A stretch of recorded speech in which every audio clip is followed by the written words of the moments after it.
Nah, I'm talking, bruv. Right, legends. I click the stream Aruniente button. We have a lot to go through today. How are you doing, Peter? It's beginning to look a lot like Crimbo. How's Christmas feeling out there in the UK? I don't know, mate. It's actually looking a little bit depressing right now. We've already had all the Christmas songs going on for weeks. It does look a little bit like Christmas. Bitcoin, the price action of Bitcoin, actually, if you take the last few months going back to April, it looks like quite a hedgy, fat Christmas tree. But, you know, you sometimes get those big ones in the middle, don't you? The pear-shaped ones. I bet you're a pear-shaped one, aren't you? I love big ones. Right, legends, we're going to go through a whole load of shindigs. Let me quickly find... Okay, guys, so what we're going to do actually right now is we're going to obviously talk about Bitcoin, because Bitcoin is doing something which is more. So Bitcoin has fallen in price further than any cyclical bear move within this broader long-term bull market. So what I'm trying to say is here, let me just quickly wait for this to load up. If it loads, no. Guys, in the stream as well, tell me if everything's smooth. Apparently we had some jittery stuff last week, but just tell me if everything's smooth on the stream. Blast up the chat. Get in that chat and ask people if it's all fucking, you know. So guys, what I'm trying to say is, so... What's that, bro? I'll double check, bro. You double check, my guy. All right, so guys, what I'm trying to say is every single bear move within the longer term bull market has been under 32%. This now is looking to be a 36% move down. Okay, so what I'm trying to say is, guys, that this is actually the most severe correction.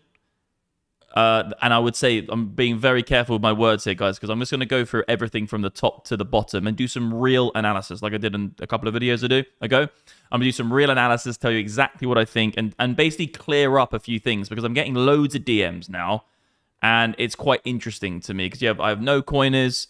I have literally the scope between no coiners and professional long-term traders who've been in the game for over 20 years, consistently making money every single year. So I have a massive scope of what I see people asking me, because I do kind of skim through my DMs sometimes. So the questions are this. How far is it going to go down? When's it going to stop? Also, people saying, well, you said it was going to continue. I'm going to clarify that as well. And we're going to go through where's the next support levels, how far is this going to go, are we in a bear market? Obviously, that's the main fucking question. Is it a significant bear market? Are we going to go down now for 4 years? Is the 4-year cycle over? So what I'm going to do is clarify all these fucking questions. But anyway, Bitcoin has fallen now 36%. And if we do go down to 74K, we're looking at a 40% move down in price. And I actually would say right now, guys, that the 74K region will probably get hit. And look, it's always famous last words about the last move down. There's always one more. But I would say, guys, on the balance of probability here, we're in the middle of essentially no man's land. We went to 80,000, okay, 94, 88, and 74 are the levels I've got defined on this chart. And also we have the higher levels as well coming in here. We have a few levels, 100K, and then going up to 110. But, okay, what I'm saying is, guys, that it's very likely that Bitcoin from here to here, quite likely, 74. We're likely. How many times? LLL. Very likely. The probability, I think, guys, is quite high that we're going to get the move from here, from where we are now to $74,000. And we have to go through the analysis from top to tail. So I'm going to go back. I'm going to click back a time frame, and I'm going to go back because I had a few people saying, what's going on here? I thought you were saying the price was going to continue when we had the big nuke here. And guys, we have to be really careful here, because like I said multiple times when we were here, is that if we lose the low wick, we're going significantly further down in price, because you have to have invalidation points in your analysis. Now, when Bitcoin did this and then was fanning around sideways, the right frame of mind for Bitcoin is to say it's more likely the price is going to continue up, because we've broken not even the micro level of structure. So as a trader, you want to be right and then be proven wrong. So if the price has been rallying consistently for many, many years, and I'll quickly zip out a time frame here. That's the inverted chart. I'll go into that in a second. If the price, guys, has been falling, rallying, what you want to be doing, guys, is not that guy who said, oh, it's the top here. Oh, it's the top here. Oh, it's the top here. Oh, it's the top here. And then being wrong, and then maybe right. What you want to be is the guy who says, we continue up, we continue up, we continue up, we continue up, and be right all the way up, and then get proven wrong by a stop loss. So I want to be very clear here, guys. When we were up here, because I had this message many times actually, when we were trading up here, guys, I was telling family, friends, everyone in my circle, everyone I was saying, guys, when we got this big nuke, they were saying, oh, are we now going to fall in price? And as a traditional price action trader, swing trader myself, you can't go ahead and start calling to people in this range if you're going to do this in a professional way and put people's, if you're thinking about family, friends, individuals you know, and you're trying to give them a little bit of advice, because family and friends, you can give advice, they're not going to sue you. I wouldn't say to them, okay, now it's time for it to completely nuke if we're still in the range of the nuke. Because what happens if we don't? Because that can happen, because obviously Bitcoin's been rallying for a year, going up. Every single time we've had a nuke, we've continued to rally. And I've been saying long until proven otherwise, long until proven otherwise. Actually, from $15,000, I've been long in this market. So what I'm trying to say is, guys, my point is this. There's no invalidation hit. The invalidation level hasn't been hit yet. So you have to go and say to people, yeah, it's very likely we're going to continue up, because we've done that every single fucking time in this whole bull market. And it would be it would be kind of dangerous to say that, oh, now it's the top, even though you got no confirmation. So what you have to do, guys, when you're proven wrong, it's the levels. This wick here, from the very beginning, I was saying, guys, if we lose this level, it's very likely, actually, I said we're going to go significantly lower. And that's what we've done now. We've actually gone significantly lower than this wick by $20,000 fucking dollars. And I'm going to go into long to short ratio quite a lot in this video, guys, because again, on the daily time frame, we've gone to levels now which are higher. It's a long time. We went to 80% long, okay, for Bitcoin in terms of on Binance. So retail traders are 80% long. And ever since, guys, we got the cross, the price has been falling. And it just goes to show on the micro, when you're trading the market, you're trying to fucking push your biases you're trying to push your bias for the direction you want the price to go. But guys, if everyone is long on one side, it's unlikely the price is going to go in that direction. And the bias will be wrong because everyone else is trying the same bias. Everyone's been trying to say, oh yeah, it's going to bottom, it's going to bottom, it's going to bottom, it's going to bottom, it's going to bottom. But that narrative and that idea has resulted in everybody going long on the order books, and the price has been falling consistently. And like I said, this is not just a one-off scenario. Look at here, guys. This is a great example as well. We got the cross. It's exactly the same, basically. You get the eps and the flows, okay? The cross was here. That correlates with basically here. As soon as everybody was long, the price fell. So we're seeing the exact same scenario here.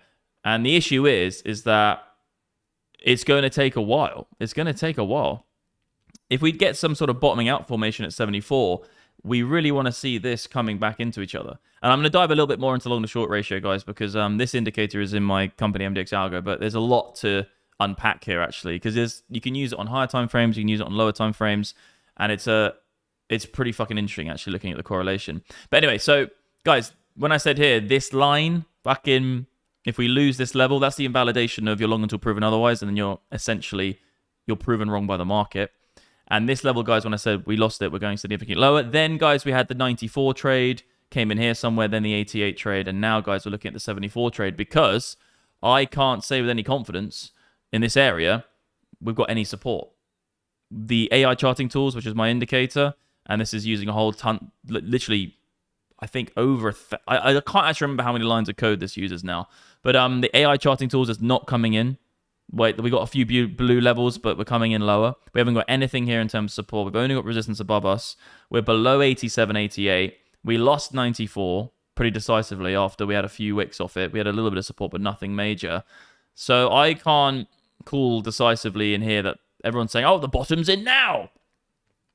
Guys, I reckon it's likely going to go a bit lower, guys, into the 74K region. And if we actually do go all the way through and lose 74, then what's going to happen is the rally back up whenever we get it is going to be pretty difficult to get behind in terms of this being a move which is going to result in a higher low and us continuing, because then you've got a lower high. We got the lower low, and then you're looking for a lower high. Because you ought to remember, guys, the market's like this. You have a higher high, a higher low, a higher high, a higher low, and then you have a higher high. What we're seeing here is that the market's suddenly gone Now we're making a lower low. Let's just say it goes below 74. You have a lower low, and then it rallies back up. You've just got such a huge amount of time, and I can kind of just literally draw that on this chart, but I'm just trying to show you that the lower high is quite likely going to come in here. And then if you have a lower high, that means the momentum is shifting. But I'm just saying the lower we go, the more difficult it is for the price to actually make another higher high and continue the consistent higher high strategy and then make another higher low. It just makes it more difficult because there's more price action to cover and there's more resistance above you. So I'm saying the further we go down, I actually do think, guys, and I'm going to put this out there, last stream I was saying a 33% chance we're going into a bear market, because we're not in a bear market yet. Just because the price is falling does not mean we're in a bear market, because the price can go up and down.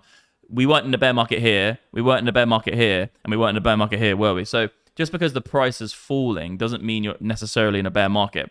I would say it's a 33% chance. The 200-day moving average is facing down, and we're below it. So that's 100%, 33%. But if we go to 74K, guys, I'm going a little bit ahead of my analysis because I would usually wait to see if we get a lower low.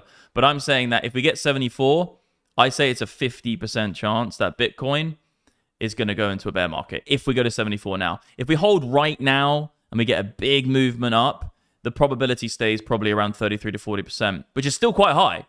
And you got to remember, we are going to have shorts at 100K, 110, and the 200-day moving average. So the 200-day moving average is going to be a short. Anyway, I'll go into the trades in a minute. So just to clarify on these videos, if you're watching, I start with the analysis, which is me going through what I think, and then I'll give you the levels on when to buy and sell, because they are two completely separate things, and it takes a little bit of time if you're trading to understand that, because people conflate that and they collude the two things together for fucking years. I did it for at least the first 2 years of my trading shit. Like, I just didn't see the difference, and now, you know, you're just like, well, it's completely different things. So analyzing it, guys, yeah, 74 is the next support, by the way. But I would say that if we go to 74, it's a 50% chance that Bitcoin's going to go into a bear market. The long to short ratio right now is not signaling anything in terms of turning around. If you go on a lower time frame and look at this in terms of the hourly chart, what you want to see for the beginning of the bottom is, yes, the longs begin to fall, the shorts begin to rise, because we do know on this indicator that, yes, if it's net long, the probability of falling in price is higher. You can see there's been more longs in the market this whole time, and the price has been falling in general. But you do get moves up within a broader long-term movement down. So you can see here, when the longs began to fall and the shorts began to rise, we did see the price increase, even though there were more longs in the market. But, for instance, here, when we got the cross, that actually resulted in the price going the opposite direction to shorts, because now you can see shorts were outpacing longs. That's why the price went up. But in this specific example, which is quite interesting actually, because it's what we didn't get is a cross. It was almost like the bulls were in control for a period of time here. We were above the wick, which was the level I was saying, if we lose that, we're going significantly lower. It literally happened to a T. But you can see that the bulls tried to take control. In another parallel fucking universe, these would have crossed and the longs would have carried on falling and the shorts would have carried on rising. And you probably would have seen here, that would have been then the move to actually break out and potentially go into higher prices. But we don't live in that parallel universe. We live in this one. So, well, this universe. So I'm saying that in this specific case, we didn't get a cross. And looking back in hindsight, which obviously I'm doing right now, it's very interesting to me because it did actually indicate potentially the continuation. And for me, using this indicator, that's something I'm going to try and look for more often going forward. But I would say that this is crazy long, guys. We haven't even began to fall in shorts on Binance, so it doesn't give you much confidence. What I would say is this, though. I do think Bitcoin is going to bottom between here and 74K. That's just, no one can fight against that specific statement because it's obvious. This is massive, massive macro long-term swing support for Bitcoin. That's like the biggest fucking support level you've got on this chart for the last year is 74,000. So no one's going to argue that point. The only issue you do have, okay, let me just go back one step. There's the 74 I do think is very, very likely to have some sort of bounce here, okay, guys? And regardless of long to short, it's still a good time to look to get a trade in at 74K, okay? My point is that if the longs are still significantly over, it's not going to be a good look, and it means that it's probably going to take some time. if we do see a bottoming out formation around here, I don't think it's going to be one of those V-shaped ones on this specific example, just because we need to wait for the longs to fall. There aren't many cases of the price rallying. There's one case here of the price rallying in this whole move, but as soon as longs took over, everything was falling consistently. And if you go on the daily time frame, it spells that out even further. You know, genuinely, just generally, not genuinely, generally, if the longs are outpacing the shorts, the price is falling, or the price is going up or down dependent. So you see here, everyone's long, the price is falling. Everyone's now long again, the price is falling. So all I'm saying is I don't think there's going to be a V-shaped recovery, actually, if the long-to-short ratio stays how it is. The first thing we need to see is at least the longs begin to come back down into this kind of epping and flowing diamond we have. It's quite interesting as well how the energy of the market operates. You can see that there aren't actually any cases where we've just been long forever. You know, it literally ebbs and flows like this all the way through. The long to short ratio is moving. It's not perfectly drawn, but you can see my point. But yeah, we haven't even got that yet, so it's not a good look. But I think if we do begin to see it coming down, we'll see the bottoming out formation happen, and then we'll get a cross, and then we'll see it. We need shorts, legends. And the issue this is what I was going to say. The issue with this, if we go to 74 and then we do get a bounce, what's going to happen is if we do get net short in the market, all the head short positions that I'm looking for, we'll have to see what happens, because I am going to take head short positions on this, guys. And I'll go into my trades in a second. I'm still analyzing this point, but it's so right now it's about a 40% chance we go into a bear market. If we go to 74, it's a 50% chance in my book. It was 33%, but because we're literally close to 74, I reckon it's about 40%. So if we go to 74, guys, 50% chance. Now, let me just whip straight, because this is actually another interesting chart as well, guys. So this is all the yearly defined levels. So these levels are much more significant, but it's pretty good on the macro. But I'm saying, cool thing here, we do have a little bit of a flip on the band. So I was talking about this in our prior video. This band, look at what we've done is we've basically tagged one of the bands, okay? There is a lot of examples with this specific indicator, and this is like all using volume, basically, guys. So this here, it's not really giving us much. We actually just have more volume red nodes coming in. We didn't get anything like last cycle, though, in terms of big red nodes, but we have got more red than green. So what I'm saying here, guys, that we do have a wick into the lower side combination bands. Now, this is taking a combination of different types of bands, and one of those is Bollinger, but I'm saying that we've created this, and there is a pretty good, there's a lot of examples, guys, when you get close to the bands and wick into them, that you do get a resulting move to the upside. And this is not just in this cycle. You can see it actually in prior cycles. When we came down to the band here, that was actually significant move up. Here again, significant move up. Here again, significant move up and again. So every single time, actually, you're coming into the bands, you're getting a significant move in a whole bear, and that's a bear market. We're not even in a bear market yet. This is a great example, the COVID crash. You had that big wick into it, significantly into it, massive green buy pressure coming in, and that was one of my best longs I think I've ever had, actually, in crypto. Again, guys, hitting the bands, bounce off it, hitting the bands, bouncing off it, and this was very interesting.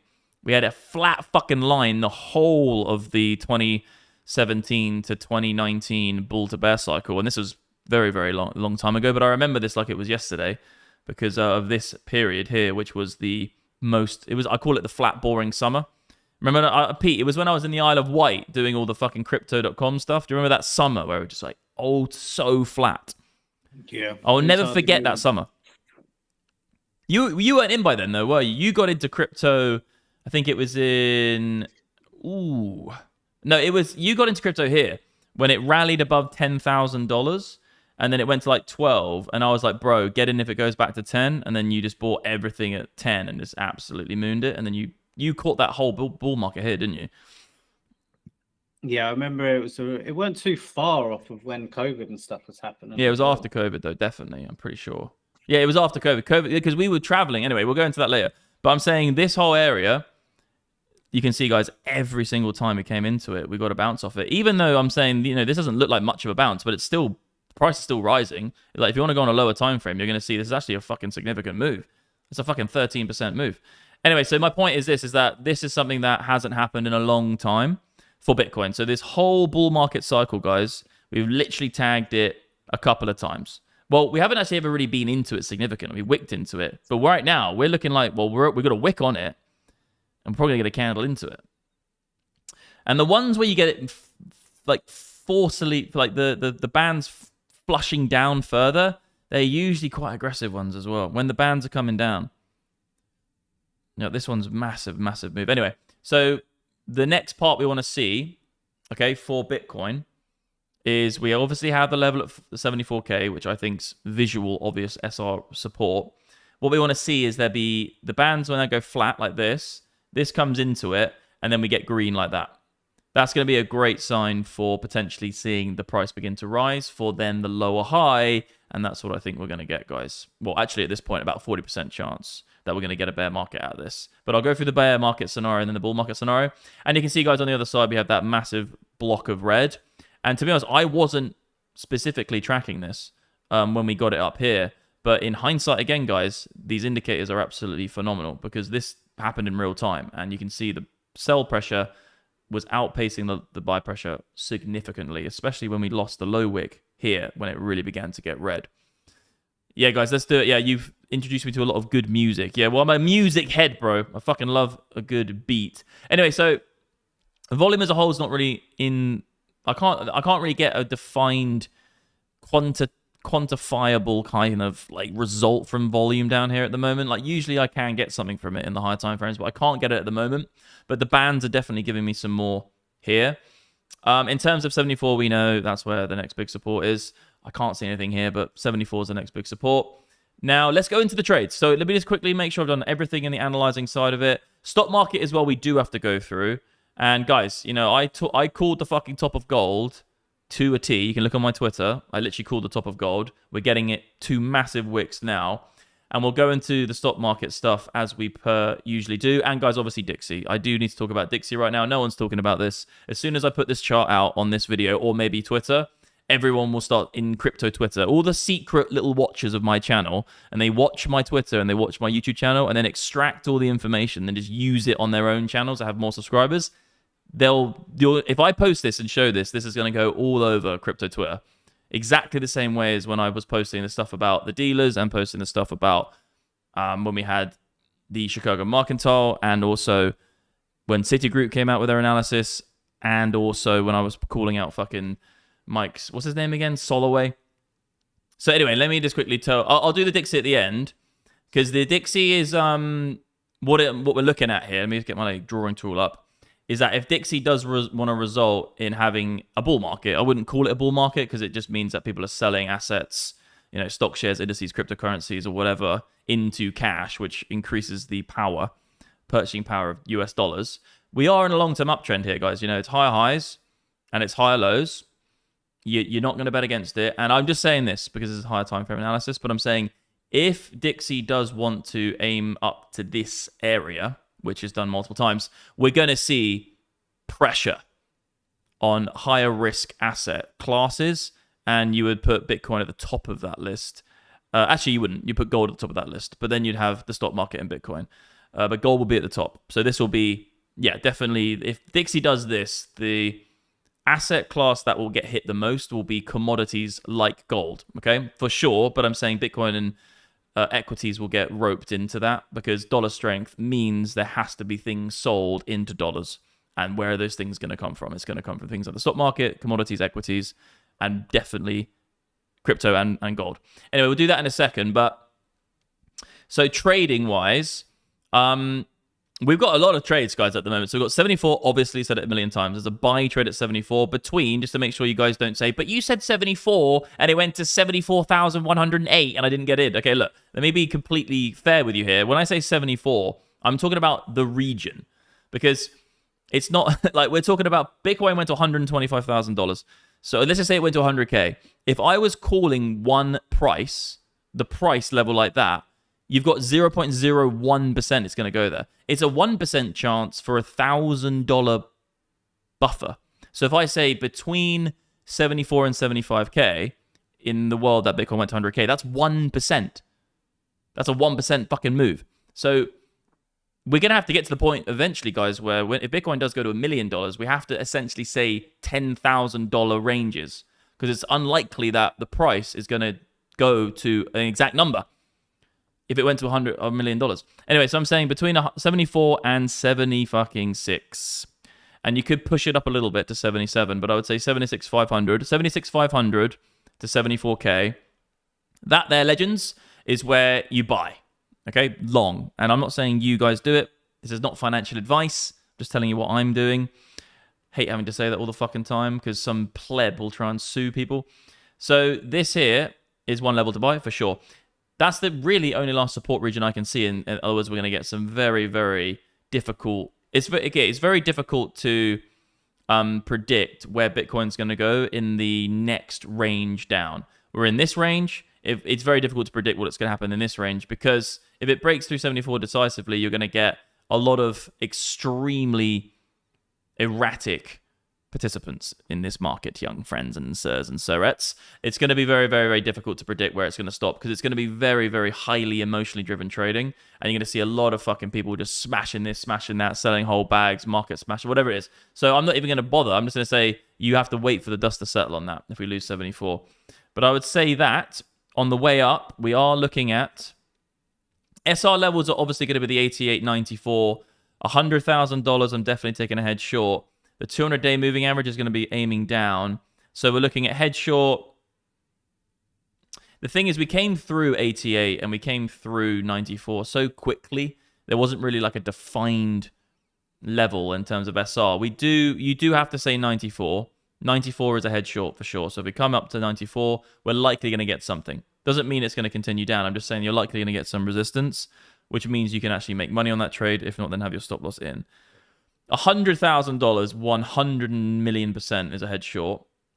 It might pop up to about 105, 104 to 105 because of this area here with AI charting tools and the 200-day. So between 100,000 and 105, here's going to be a head short position as well. And I bet your bottom dollar at this point, that's going to be where the 786 and 618 comes in. So actually the 618 comes in at exactly 109, which is just above. If we went to 74, if we go to 74K, guys, 106K is going to be an insanely smart decision to take a head short on it because the risk to reward is very, very high on that specific price point. If we only, on the premise though, if we go to 74 and then we rally quickly, we'll probably obviously get some resistance zones on the way up. But let's just say we rally all the way quickly to 106, between 100K and 105. You just have a very high probability, guys, that the price is going to significantly fall after that. High RR, very low risk because you have your stop loss above the high, so you don't have to lose that much if it's wrong and it wants to continue. And also, guys, we could be potentially going into a bear market. It's probably, if we go 74, a 50% chance of going into a bear market long term. So that, for me, is where you want to be taking head shorts. It's exactly the same as, okay, so, let's just say the 200-day moving average is an example. The 200-day moving average is coming down, and you're looking to head short into 100K with the 200-day moving average. It's exactly the same as what we did at the bottom, guys. So you can see here so I want to make this point. So you can see here, guys, this blue line. Hopefully you can actually see this can you guys see this on the chart? I hope you can. This blue line is quite small and faint, but you can see here, we've now broken the 200-day moving average. The 200-day moving average is now going to swing round. And the first thing you're going to do is you're going to short into the 200-day moving average, and perfectly it's confluent with other levels, the $100,000 level, the $105,000 level, and the 200-day moving average. So that's obviously a great trade because you would do exactly the same thing on the way down. So you can see here, guys, that when the price broke the 200-day moving average, here's the line. It's actually kind of mental, actually, how close it came to it, but the 200-day moving average got broken. What you're doing is you're buying the retest of it, and that came in bang on if we went here and here.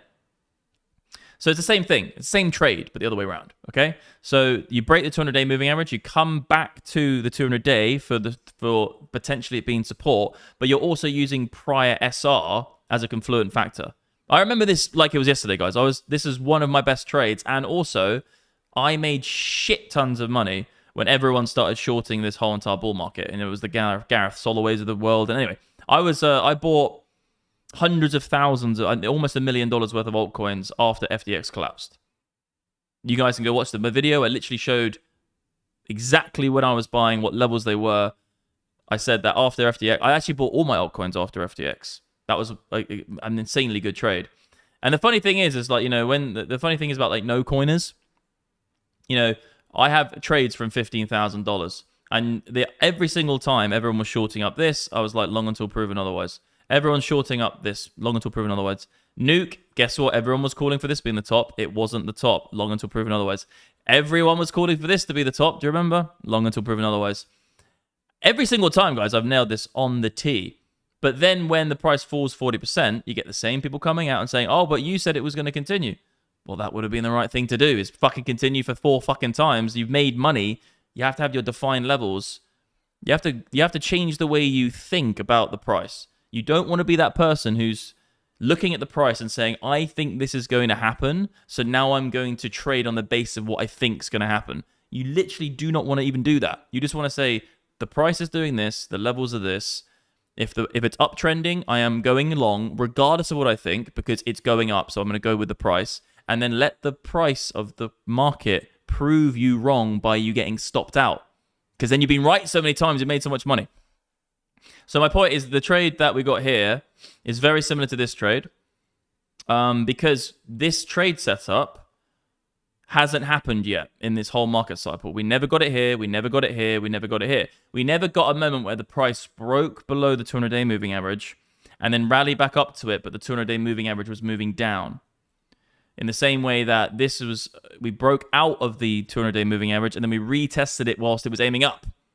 It's exactly the same trade, just inverted, but we've never had that in this market cycle so far, because the 200-day moving average has always been rising, which means that the average price of the market has been rising over the last 200 days, which makes sense, doesn't it? If the average price is rising, it's still less likely you're going to go into a bear market. But now that's changed.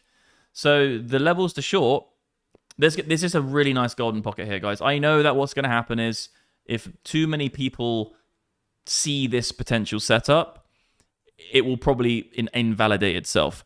That's why you do see quite a lot of, say, big names with huge followings always being wrong. It's because when they say something, actually a lot of people go and try and execute that specific strategy. And the more people who try and execute that exact same thing that they said, the more unlikely it is to happen. So unfortunately, if you do tell everyone, it's not actually possible to always be right when you speak about analyzing and trading, because let's just say what you said everybody did, which is the extreme, okay? That means it would never happen, because people would then put their bids into the order books, which would mean that the price would never get there because it would get filled before it got to that price. And we know that the order books are just basically how many buyers and sellers on each side. If there's more buyers on one side, the price rises. If there's more sellers on the other side, the price falls. So it's like a self-fulfilling prophecy of you're going to be wrong at some point. If you have millions of people who actually do the same thing that you're saying, because there's no real evidence to show. Well, it can't happen because of the order book and the nature of when you buy and sell, you manipulate the price itself. Trading's very interesting like that. It's a pretty interesting game because your actions actually change the thing that you're trying to analyze. So it's almost like you are essentially playing chess against yourself in a shifting, moving environment. It's pretty mental. But that's why it's so fun, and you can talk about it for years and years and years, because it's always changing, always evolving. And if someone does become very right, they're getting closer and closer to eventually being wrong if they're analyzing. But trading is much easier because you just put your orders in the books and let it happen. But anyway, what I'm trying to say is, guys, back to the trades, make it really simple. We're going to the stock market. 74 is a buy. You know, if you had to put a gun to my head and said, where would you buy next? It would be the mid zone of the next prior range. But I'm not going to tell you that these yellow lines, which I have on the chart, are going to be that reliable if we go there now. If we find support and we go back up, these lines will become more reliable. But if we fall now, guys, this is an extremely serious move, and it's going to put a lot of people off guard, even top traders. So it's going to get very dicey, and I wouldn't even want to put out levels because it's probably going to do some crazy shit. Like it's not predictable. And that's I wouldn't say predictable. I said it's not probable that the levels that I've got down there will actually do something or hold.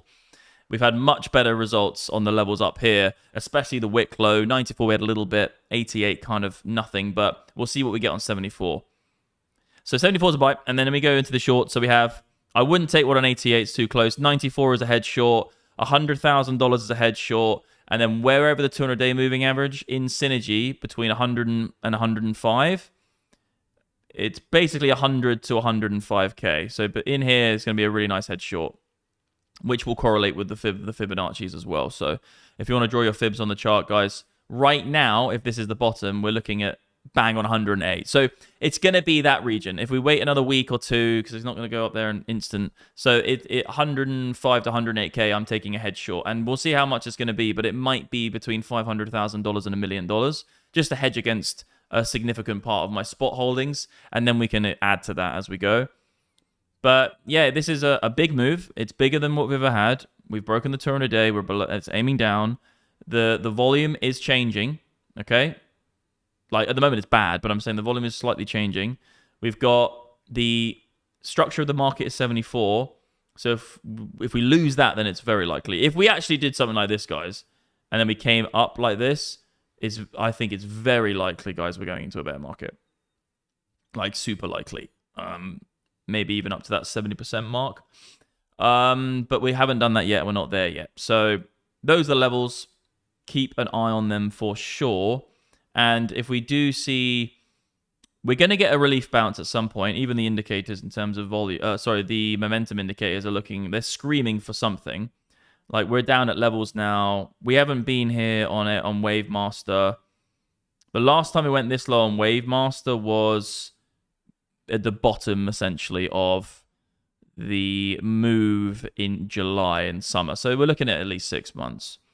And we haven't, and I think it's one of the lowest levels you can really get to, all the way back down to fucking 15k. So we haven't seen a level this low on Wave Master we've only seen it twice in this whole bull market, which has been going up for fucking 2 years, because this is going back to 23. So it's been, and this is August 23, so it's basically in the last 2 years, we've only seen this low on Wave Master twice. And both of those times are at the bottom of a next market. And at this point specifically, it did become a rally and then an expansion, but it wasn't an expansion at the beginning. So yeah, it's definitely getting close to some sort of relief. I don't like the word relief, because actually when you sell is more of a relief for most people, because selling into cash is when you actually realize your gains or your losses, and that's when you actually go and buy shit. So I wouldn't call it relief. That's the wrong terminology. And by the way, guys, I'm really trying to, in these videos, make sure that I'm using the exact correct terminology for things, because I hear it all the time. People literally use price and value completely wrong. They use SR levels and trading terms completely wrong. They say relief rallies and dead cat bounces and fucking head and shoulders, and it's all literally wrong. Like, if you just type into ChatGPT a lot of the definitions of these things, they're not doing it. It's wrong. It's the terminology is actually one of the biggest problems in trading, because it's quite complex, but people fire out these terms that are literally, I heard someone saying the other day that this is like some sort of cup and handle. Legends. Or I heard a dead cat bounce. This is a dead cat bounce, isn't it? What? No, guys.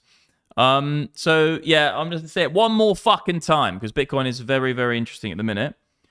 We seem to be getting something here, but everyone, the funniest thing you're seeing on crypto Twitter is people coming out and saying, like, this was the bottom, because they see it do a tiny micro higher high and a higher low. Like, it's laughable, guys. The guys on crypto Twitter, they're really not, they're not looking at it correctly. Like, you need to have, like, what they're trying to do is they're taking kind of higher time frame bias for higher lows and higher highs, and then putting it on a fucking 1 hour chart or a 5 minute chart and saying that's what's going to happen. The lower the time frame you go, the less reliable the price action is to determine what's going to happen. You need to look for the bigger levels, and then if this had gone to here, then yeah, we're talking we're above prior local fucking resistance, and then you can come into support. But that's what you want to see. But saying like this is the fucking bottom now because we did a slightly higher high from there, bro, that's just laughable. That's just like an analogy would be like you're essentially analyzing a wave which is on top of a bigger wave. So you've got a massive fucking wave in the ocean, and you're analyzing the small wave which is on the fucking big wave. And you see those all the time. You get those freak waves you get in those videos you see, Pete. Those freak fucking nature waves which take people out. Yeah, so that's Bitcoin. Let me I won't really, okay, ETH's done exactly as you know, what I said, I was saying I do think Ethereum is going to come back to the 618. Literally, that's all I've drawn on this chart. That's exactly what we got as we got this rally. Just to recap again, I was calling for a rally in the price of Ethereum. I thought it was going to stay below $4,100 and do this. You guys can look at my videos. This is exactly what I've been saying I think is going to happen to Ethereum. What I didn't foresee is that we'd get such a large move above 4,100. But I did say in my analysis that if it happens, I think it'll be short-lived, and I think it's possible. But this deviation of the high, it's just because it was such an extraordinary move that you do get a lot of people who just are chasing the price, and it does get a little bit overzealous. I'm just saying that this deviation, guys, is a slight anomaly. I thought it was going to go to 4,100 and then come back. But it was funny though, because like this whole entire thing I have essentially predicted from when we went down here. I've said it's going to rally up to 4,100 and come back down. But what I do sometimes, and I've realized this in my own analysis, I'm actually like, usually when I'm looking at the price, I'm actually analyzing 1 or 2 steps ahead of what normal people want to see. And because people are like, no, you didn't predict it. You said it was going to go to 4,000 and then stop. And because it went higher. Guys, I was saying it's going to rally to 4,100 and then also go back down to the 618. And I was drawing the fib. So like I was talking about the rally and the fall. And we've done both of those things. But I think for a lower, like someone who's just come into trading, they don't like understand. You just do one thing at a time for them. But I'm saying, guys, we've done exactly that. 4,100 did get broken. That was one thing that did surprise me. I thought we were going to go to 4.1 and back. We just got the deviation of the high because it's not perfect. But guys, now what I think is going to happen with Ethereum, and this is probably going to be what most people don't think because everyone's calling for this now to go into a bear market. I don't really think Ethereum has started a bear market either, like Bitcoin. I think we're at a higher probability chance. But guys, this here was a lower low. Guys, we've made a lower high, and then we've made a higher high, okay? What this is right now, guys, this is essentially you've broken structure to the downside and broken structure to the upside. Ethereum isn't likely going to lose this low, and it's likely not going to break this high. It's literally either going to be 786 and all the... Okay, I'm just going to say it again, guys. This is the formation of indecision of a sideways pennant. This is going to be some massive triangle, guys. It's going to be nice to trade, though. It's going to be a huge triangle sideways. And we're going to have to look at what Bitcoin's doing as well. Because if Bitcoin wants to then start a bear market, that's when I would say Ethereum's going to start a bear market. Because Ethereum's not going to start a bear market on its own without Bitcoin. That's never happened, and I don't think that ever will happen for the foreseeable future. So if Bitcoin goes into a bull market next, Ethereum is not going to go into a bear market. The tie between gold went too fast there. The tie between Bitcoin and Ethereum is the same as gold and silver. It's not, they're going to trend in a very similar direction, but the velocity of each market cycle will be different. So Bitcoin will go first and then Ethereum will go, but Ethereum won't be in a bear market while Bitcoin's in a bull market, like silver won't be in a bear market while gold's in a bull market. They'll both be going up, but it'll just be the gold bull market will be more extraordinary, or let's just say good, than the silver. And I'm saying that even to this day, Ethereum has been rising in price in general. We still have higher lows coming in. But Bitcoin has just done more of a bull market. So I'm saying that Bitcoin's gone from here to a significantly higher high. Ethereum, on the other hand, because we've got to go... Actually, it was this cycle here. Here, Ethereum went from here, but it's still gone up. It just hasn't made a significant higher high, okay? But Ethereum will make it a significant higher high when Bitcoin actually begins to fall. Bitcoin will fall or go flat when it begins to top. Ethereum will have its last blow off top, and then they'll both go into a bear market. Hope that's clear for Ethereum. But I think there's actually more to talk about right now with, guys, the stock market, because we have a pretty interesting dynamic happening at the minute, because we do have a lower time frame a cyclical bear trend within a bull market. And this level, guys, is very important. And guys, you can even see it here. This is what I always do with the stock market. You don't bet against it. You're long. Okay, this is literally like, I'm just going to say the same thing I just said for Bitcoin, but on a different price. It's always the same. It's you're long into it, and the stock market really exacerbates this point.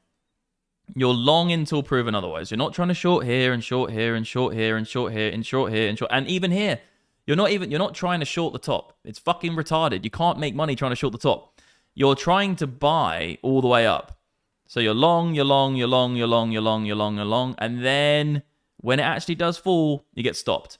And the big stop loss, guys, is going to be in this level right here, 6,500 points on SPX. So this is a super, super high level. Like this is the level where everyone who's just been buying is going to begin to get stopped out.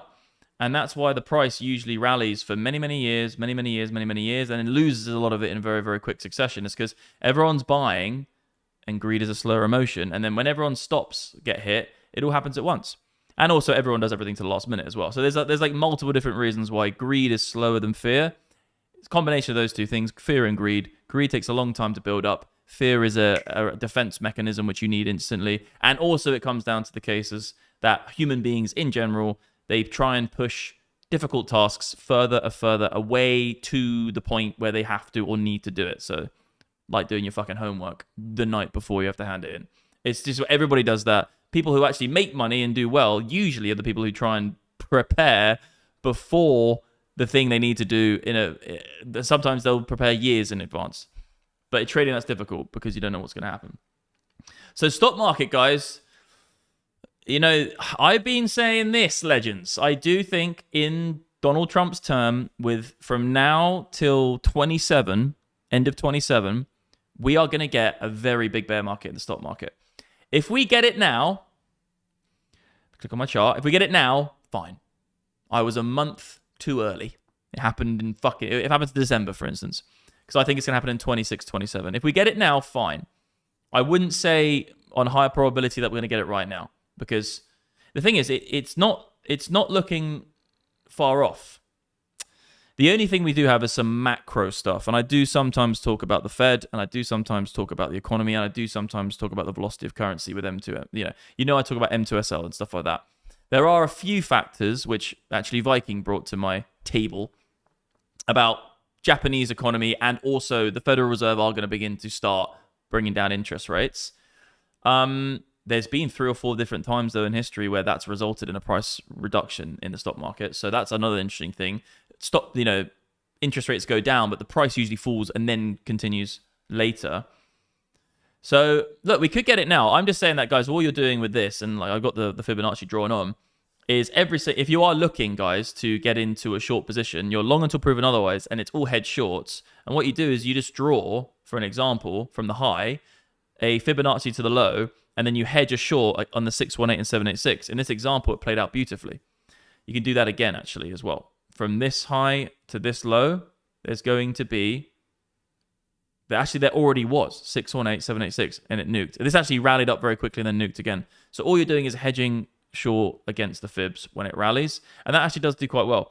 But this is a proper crucial level, guys. And you got, guys, back in the day when we went into the bear market on SPX, I was saying when we break out above the prior resistance levels, we'll get another tick up. It really is the same on the inverted chart. So invert the chart, guys.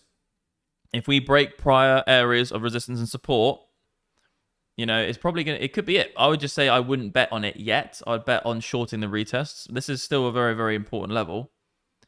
I'm on a higher time frame for all you guys out there. I'm on a daily. This is for crypto people. A daily's not a higher time frame on the stock market, though. But yeah, it's an important level, guys. If we do lose it, we are going to begin to slide down. Like we have levels here, we have levels here. And ultimately, I already drew it on the other day, we'll probably end up going to 5,600 points. We'll probably get a fib on it. And that's what we've done a lot. We'll probably get a 618 fib on this. The lowest would be the 386. But if this where it happens, that there is a fib trade on this. But it just, I do think the stock market has come to very likely, within the next 2 years, we have a significant bear market in the stock market. And they'll call it the Trump bubble. They call it the AI bubble. It's none of those things. It's just everybody using the stock market as store of value. And it's not a very good store of value, even though it can be used as that. So I do think it's coming. But on the lower time frame, it's still quite interesting to me. Also, another really good way, guys. I'm not going to go into my products right now because I'm going to keep with the analysis and then go into what I sell. But the stock market is one thing which is much more easy to automate and use trading bots than pretty much any other market there is, okay? We actually did get a sell signal on this specific trading bot at the moment, But I'll go into this a little bit later. Go into this later because we have a new product called Botmaster coming out. Now, Botmaster is my company product. We're releasing it for Black Friday. We have a wait list, so go join it. Just go into the description below, join the wait list, and then we'll send you information about it when it releases so you can get in early. And we'll show you the price of it and everything like that. Botmaster. The stock market is good for Botmaster. It's very, very good. Chinese. Everyone's talking about the Chinese. Oh, yeah, what? What are you doing when the guy... Well, there was a woman who went to sleep and then woke up with a Chinese accent. Absolute monumentally crazy. Right, guys, so we have Nike. Let's go into individual stocks later. What we want to talk about is obviously gold. So, yeah, I think gold has come to its top. I do think $5,000 gold could happen, but I do think we're getting very close to its top. And that's all I really want to go with gold. The price of gold is irrelevant. You don't need to look at the price of gold. It just goes up in price. We know that. But the value is really important, and this is where we're at. We're at 2011 highs of value, and I do think that's probably where it's going to stop. And when I do this analysis from start to finish, you do have to have the case. You're like, well, the stock market, I think it's very likely it's going to top within the next 2 years. Might even be happening right now. The stock market is looking like it's going to top. Gold, you have to be in the camp of potentially being a top. We're at .com fucking bubble levels on stock market. Gold's at 2011 level highs of purchasing power. The Dixie's looking like it's uptrending, is about to find support, and Bitcoin's already fallen 40%. So, yeah, guys, this next upwards move on Bitcoin is definitely going to be. I'm going to hedge significantly short on this move up, and you guys already know that I do have a few already decent hedge short positions because I sold all my BNB. In my group, I told everybody that I sold all my BNB, hundreds of thousands. My bot has already sold. 25% of my Bitcoin is sold. I did recently buy a house as well, but the liquidity factor of my house, it's not like I'm going to fucking move in now and then sell it tomorrow to get this fucking price move down. But I do have a hedge against Bitcoin, ultimately in this property that I own. But what we all know is that real estate's not very liquid, so it would take me a month to sell it, and by that time, it could go up again, and then you'd be stuck at the same price. You just sold your house for nothing. Even though it wouldn't be for nothing, because I actually have renovated this property. The cool thing about real estate is that when you buy a Bitcoin, you can't make it any better. There's no difference in any Bitcoin. It's just a piece of code. The thing is about a house, you can buy a house which is very, very fucked up for a good price. And then you could buy a house which is very overpriced, which is being refurbished. So the cool thing about buying a house is that you can actually, to a degree, probably 20 to 30% on the top end of it, you can actually determine or decide what the value is by doing things to it. So that's the cool thing about real estate, is that you can buy a fucking house which is fucked, get a good price for it because the guy wants to sell it quickly, and then you can do a lot of work in it. Every single penny you spend on it actually increases the price, especially in the retail market. So it's an interesting. I actually do quite enjoy the real estate game. If I didn't get into crypto and I didn't get into fucking trading stock shares industries, I probably would have done more real estate, because it's not. You don't have to be a rocket scientist either. It's very simple. You just have to find shit that's a good price, put a decent amount of work into it at a high quality level, and flip it or hold it and then rent it. And it's like very, very elementary. Just like you buy, you hold, you rent, you sell when it's a good price. So it's not like a very difficult. Trading fucking stock shares, indices, crypto is much more complex with the technical aspect of it. So Dixie, just to top it all off for you legends, what I'm trying to really say here is that, guys, I think the next, like, we might have the bull markets of all asset prices might continue to rise, but I do think we're coming to the end of that. And I think it's going to happen probably, in the next 2 years. And I think Dixie, again, is just like almost like another fucking nail in the coffin here. You know, we are respecting and guys, this goes back to fucking 2008. This is 2008. So if you want to talk about higher time frame perspective on markets that have been trading for 100 years, then we're talking, okay, these levels mean something, because these levels are on the basis of going back to the history of this. So 2008 was when Bitcoin was incepted. So the Dixie has actually been in a bull market the whole fucking period of Bitcoin's whole life. So when you want to talk about higher time frames are more significant, the Dixie and gold, when you look at them, you can understand that. You're like, wow, this has been trading for thousands of years. It's got a fucking 10-year uptrend, And those yearly levels it's coming to mean something. So what I'm trying to say is that Dixie being at support and seeing support on this level is very significant, because we're looking at nearly 2 decades, and we're looking at higher time frame monthly candles. So I'm just saying that my point is this, I'm kind of going all over the place. So I'm saying you get all these fuckers on the 5-minute chart trying to tell you that it's the Messiah and this is 100% going to happen from a 5-minute chart on Bitcoin when it's going down, saying yeah, the bottom's in. Look at this little chart I got, 5-minute on the 5-minute chart. Guys, it's like laughable. It's like ridiculous. Like, what the fuck are you talking about? Like, anything can happen on that shitty little 5-minute chart. Even anything can happen on a dual decade-long fucking Dixie chart. Anything can still happen, and you're telling me it's the Messiah that your 5-minute chart's going to play out. The higher the time frame you go and the longer the market cycle you're looking at, the higher the probability is for that level to actually be respected, and that's what's happening right now. And if Dixie wants to do this, which isn't off the fucking cards, you know, we have multiple examples here of Dixie, and I don't like calling it rallying, and I don't really like saying any of those words for the Dixie, because the Dixie is going up, but it's not really a rally. It's not like everyone's like, let's get behind the dollar and buy the dollar. No, it's just selling. It's like what you're really seeing is people selling assets into US dollars. And also the Dixie is a weighted basket of not just US dollars. There are other fiat currencies in it as well. But I would say this, like, if we do get that,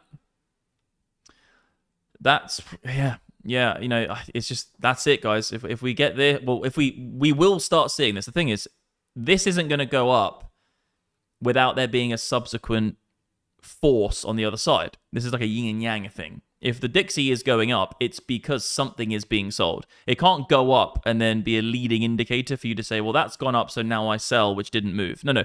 The reason it's going up is because the thing is being sold. So it's not like a leading indicator by any means. It's more of a model to say, well, now it's looking like that's going to happen because of the structure of it. So if the probability of Dixie is to now begin to go up, that means you must see selling. And at the moment, guys, we've got fucking traditional stock market, I think, is near the top. We've got gold, which I've already called the top. Maybe $5,000 is the highest it goes. Maybe 5,000. But that's it. Let me just change the color on this because it looks like too Christmas tree. You know, the red and the green, Pete. How's Christmas in England, brother? Yeah, it's beginning to look a lot like Christmas. You got a couple of things in the chat as well. well. Yeah, live chats. I can see you a little dono asking about your favorite alt charts. Thanks for the 20. Thanks for the 199 bandos. Thanks for the 20 bandos. I'll do it. So can you talk about Bitcoin, please? We're pumping into crazy resistance. Do you think we'll do the it now. hourly looks like an engulfing candle? Yeah, there's a couple of questions coming in. Okay, we'll do this in a sec. But I'm saying, guys, like, I just want to make this point again. And I'm going to keep beating on the drum of this. I'm going to end up sounding like Peter Schiff, you know, when he was trying to predict the 2008 recession, I think it was. And that's what started his whole career, actually. The funny thing is about that, though, just to quickly snap back to Schiff, he did predict the 2008 recession.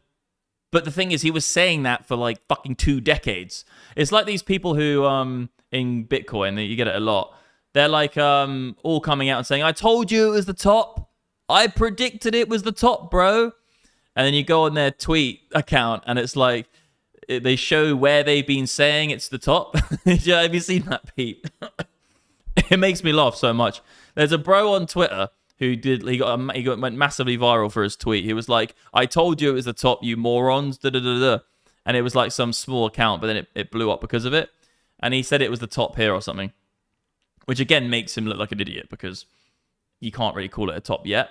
But they took all of his tweets where he said it was the top, and it's literally just like every single time he said it was the top, it's just like that. That's what the chart looks like. It was the top, guys. It's the macro long-term top. And that's what you get in a lot of these people. This is similar to what Peter Schiff did with the Great Recession. He was actually calling for the Great Recession for decades, and then it just happened 20 years later. This is what a lot of people do, guys, and it's actually kind of shit because a lot of people who get quite big or famous is because of like 1 or 2 sexy call that they had, but it's really disingenuous because it's so unlikely that someone can come into a price market and on that day or that moment or that week, they call the top or the bottom. And that was the first time they ever tried to call the top or the bottom. It's literally impossible. I'll go as far as saying it's impossible. 99.9%. Those people who have called shit, they've called everything else a billion times. They've been wrong, wrong, wrong, wrong, wrong, wrong. Even the guy who is famous from The Big Short. Guys, go and look at his actual track record and all of the other shorts he's made. He's not net up. He's fucked. He's literally fucked, guys. Like, he's tried to short everything under the sun. I think maybe he did make quite a lot in the 2008 recession in comparison, but it may be a career of losing with one big win. And that's much too difficult for most people to... It's so difficult. Like, that's why I say don't even short sell. That's why I actually sell... That's why I actually do tell people don't short at all if you're in this game for the first 2 years. Don't even look for shorts. It's too difficult because fear happens so quickly. Anyway, that's a bit more like into training, but I'm saying if you've only been trading for fucking 2 years, don't even look at shorting. It's just ridiculous. Like, you have to go underwater a lot of the time before it actually plays out. You have to have super composure. You have to understand that the market cycles can continuously go up for longer than you can stay in that position. You could get stopped out because of that. It's too difficult. But if you want a hedge short, I would say that you could look at that. But a hedge short needs to be you own a certain amount of spot. So if you have one Bitcoin, if you're one Bitcoin long and then you flip everything to one Bitcoin short, you're an idiot if you're doing that for the first 2 or 3 years of your trading. But if you have one Bitcoin in your spot holdings and you go on an exchange and you sell against that one Bitcoin and you've still got your one Bitcoin safe, then that's okay because you still have the collateral of your actual thing. Wait, we're getting a little bit of a move here, I think. We're getting something, guys. So we went all the way down at this point to 80,800. Let's have a look at the long to short ratio on a lower time frame. I'll do your questions in a second. I need to just quickly... Let's give this a little refresh. So, okay, let's make this real simple for you guys, okay? So this is actually what you want to see if you are in the camp of wanting the price to rise again. So if you're a bull, what you really want to see, this is kind of important, but it's not as important as this. This is a very severe move as well. So the more severe it gets, this is why I always say you need a jet. You need a jet fuel upwards tick to wipe out a ton of prior resistance levels. This level, look, it's a support. It's short the pump basically. But for the bulls, if we did get something which blew us through here, and I'm saying this is the most bullish scenario, if we get something like this and we blow through this level, then we can start talking. Okay, potentially this could be an actual bottom, because then you're doing shit which is different to anything prior. You've got lower high, lower lower high. You know, I won't say the word over and over again because it just blast you up. But every single time we've managed to make a lower fucking high. Right? If we can then break that and then get above it, then you can see that now carving out. Elementary stuff. This is like fucking the first shit you fucking learn is higher highs and higher lows. But the great thing about trading is that some of the most simple shit you learn is some of the most powerful. Because if it works once, it probably will work again. This is a price chart. Like we're talking about human beings buying and selling shit. I always find it funny when all these guys who... It's always the people who have been trading for like a medium amount of time. So newbies, they use very basic tools. And then actually you see professionals like super gurus. Not gurus, wrong word. But profitable professional traders. They actually use quite simple tools. It's always the dudes in the middle who have all these crazy complex things on their screen. Crazy indicators you've never heard of. Crazy algorithms doing this. Crazy fucking that. And the funny thing is, it's like I always say... Bro, I don't care how technical you are in trading. All I care about is your P&L. Like, the great thing about trading is that you can very easily see the proficiency or the quality of a trader by looking at the equity curve. That's all you have to look at. You could be as technical as you fucking want. But if you lose money, what's the point? You could literally use nothing on your chart. You could have no TA tools. And if you make money, then don't stop doing it, motherfucker. Don't stop doing it. Don't need all the tools. Anyway, I've seen it. It's always that. It's like that meme, Pete. You know that thing where when Trump was getting voted in, it was like people who have very low IQ vote for Trump and people who have very high IQ vote for Trump, but in the middle of the curve are all the guys who hate him. You remember that meme? No, I don't remember that one. What? I was probably in the middle of the curve, to be honest. Mate, you were in the middle of the curve for a bit with it. I actually don't know where I'm at. No. The thing, you're not middle of the curve. No, you're actually. I think you're on the late end of the curve. I think we both probably are, mate. We're not at the giga. We're not the Elon Musks of the world, the giga end. I think we're at the late end of the curve down here. We're definitely not on the other side because we're from Britain. Like you can't even be that. Well, actually, that's a bit of a blanket statement. Actually, looking at the education of people in the United Kingdom, but I'm saying that genuinely the education's quite good in England. Oh, and also this is actually quite an interesting point. How much you've been educated still doesn't really correlate with your intelligence. Intelligence is much more determined by your IQ, the size of your cranium, essentially, the size of your brain, how much you can actually fit in this fucking thing. And then a lot of say like what people think intelligence is just how much information someone has. But the amount of information you have is knowledge, and your actual IQ and intelligence are a different thing. So you can have people who they might know a lot of stuff. They might be able to say a lot of things and regurgitate a lot of points and numbers. You have people who they can always regurgitate a quote or a number, or they can regurgitate some sort of fucking, algebra thing.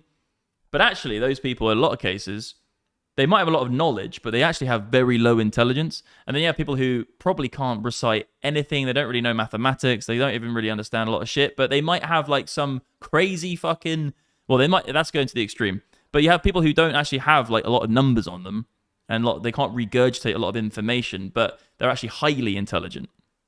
I think a good example is that guy from the guy from Pawn Shop, Pete. Which one? The bald-headed guy. Oh yeah. Yeah, the main guy. You would. They're all bald. Yeah, that's true. They're all got no fucking hair. They've been doing it for a while, but it's the main guy with the beard. The bald guy, and his father was Did you see this clip? It's going viral at the minute. This guy goes into the pawn shop with just a massive slab of rock, and he's like, "Yeah, look, if you look closely, there's flecks of gold in it. So I don't know how much you want to give me for it." And the dude is testing it, and he's just like, "Dude, it's just a rock." And the guy was probably tweaking out. He's probably on some drugs or something. He brings in a glittery rock. Yeah, it's just a rock, and he's like, "No, but there's gold in it. Trust me." No, but the funny thing is about that guy, you wouldn't really take him for being a very intelligent person. But actually, his IQ technically means he's a genius. And I only recently found that out. And this is the funny thing about, I don't know, it's an interesting topic. We don't have to go into it right now, but it's an interesting topic between actually what intelligence means. Because you can have someone who's very good at art, very bad at maths. They're not intelligent because they're good at art. And then you have someone who's great at maths who can't do art for shit or can't even draw. Are they not intelligent? It's like what people usually think of intelligence is in this weird Western world we live in is how many quotes you can say, how much mathematical equations you can do quickly, kind of all this kind of regurgitation of information, and we look at that as, oh, you're really smart, but actually in a lot of cases they haven't got a good intuition, they don't understand people very well, they might not be good socially. So the whole thing about you're really smart, bro, because you know this number or this thing or regurgitate from a fucking textbook, that's just kind of elementary shit. You can't determine someone's intelligence by that kind of stuff. You have people who literally can't even read, who could probably go and swim underwater and do some incredible fucking. I had a guy, I know a dude literally from England. He used to do it. He used to go down and he used to swim down and repair shit. I don't know what he was doing. I think it was for oil tankers and for those big oil connections down. He literally, I know it sounds a bit harsh, he literally couldn't read. He was he seemed as though he was kind of retarded. But bruv, I can't say he's retarded or stupid. He's swimming down and fixing fucking things at the bottom of the ocean with his fucking bare hands. That takes some kind of intelligence. I don't fucking care what you say. It's a lot of construction workers probably get a bad fucking, what's the word? A bad rap for being in the construction industry. But I would say, bro, they do. They get a bad rap, bro, because they're doing actually genuinely some of the shit they're doing. There's super, super fucking skill involved, and even plasterers. Mate, I've been through this journey. I've just renovated this whole property, and there is shit. You might look at this guy and think he's stupid, but he will do things Probably because of lots of repetition of doing the same thing over and over again. But he can do shit you couldn't even fucking think of. Like, you're like, what? You fixed that? I would say you're a fucking legend or a genius. Anyway, so we can do a few questions, but I just want to reiterate the point on BTC for anyone who's just joined. We are kind of in no man's land right now, guys. We are getting something here. What I want to see is a big break of some prior resistance levels for the bulls, and then some sort of defined higher low. So up to here, and then back in. It could even go into the mid-range, but a higher low. And that's what you're looking for. Otherwise, we're in no man's land. This is nothing. You've had all these people on Twitter saying that was the bottom, all the way down. It's like, fucking shut up. I think probably, guys, we're going to go to 74 still. We might get a wick here, and then even if we went to like up there and then back in, we could probably end up doing something like this. We've had a very, very severe move down for the price of Bitcoin, and it wouldn't surprise me to see a pretty long time before we actually get a bottom on Bitcoin, especially looking at the fucking long to short ratio, which is, we're at highest levels of longs we've seen for a very, very long time. We actually went up to 79% long here. So we're 79% long, 81% long. You're having a 80% long, guys. So it's difficult for me to get in the camp of we've bottomed. What we really want to see from the long to short ratio, and this is how I like to look at it. If there's if there's more longs in the market, you're probably falling. We're getting that right now. We've had more longs in the market since the cross. And guys, you need this indicator. Just if there's one indicator you need, just get this indicator, okay? I built it myself with my team. Get this fucking indicator. We got the cross here. We got the cross here. And the price has been falling ever since there was more longs. The really cool thing about it is there are some nice little points where you do get moves up in price and longs are falling. Here's the fucking crux of the point. What we want to see is at least the longs falling and shorts rising. That could mean we're doing something like this. Like, at least we're going fucking flat.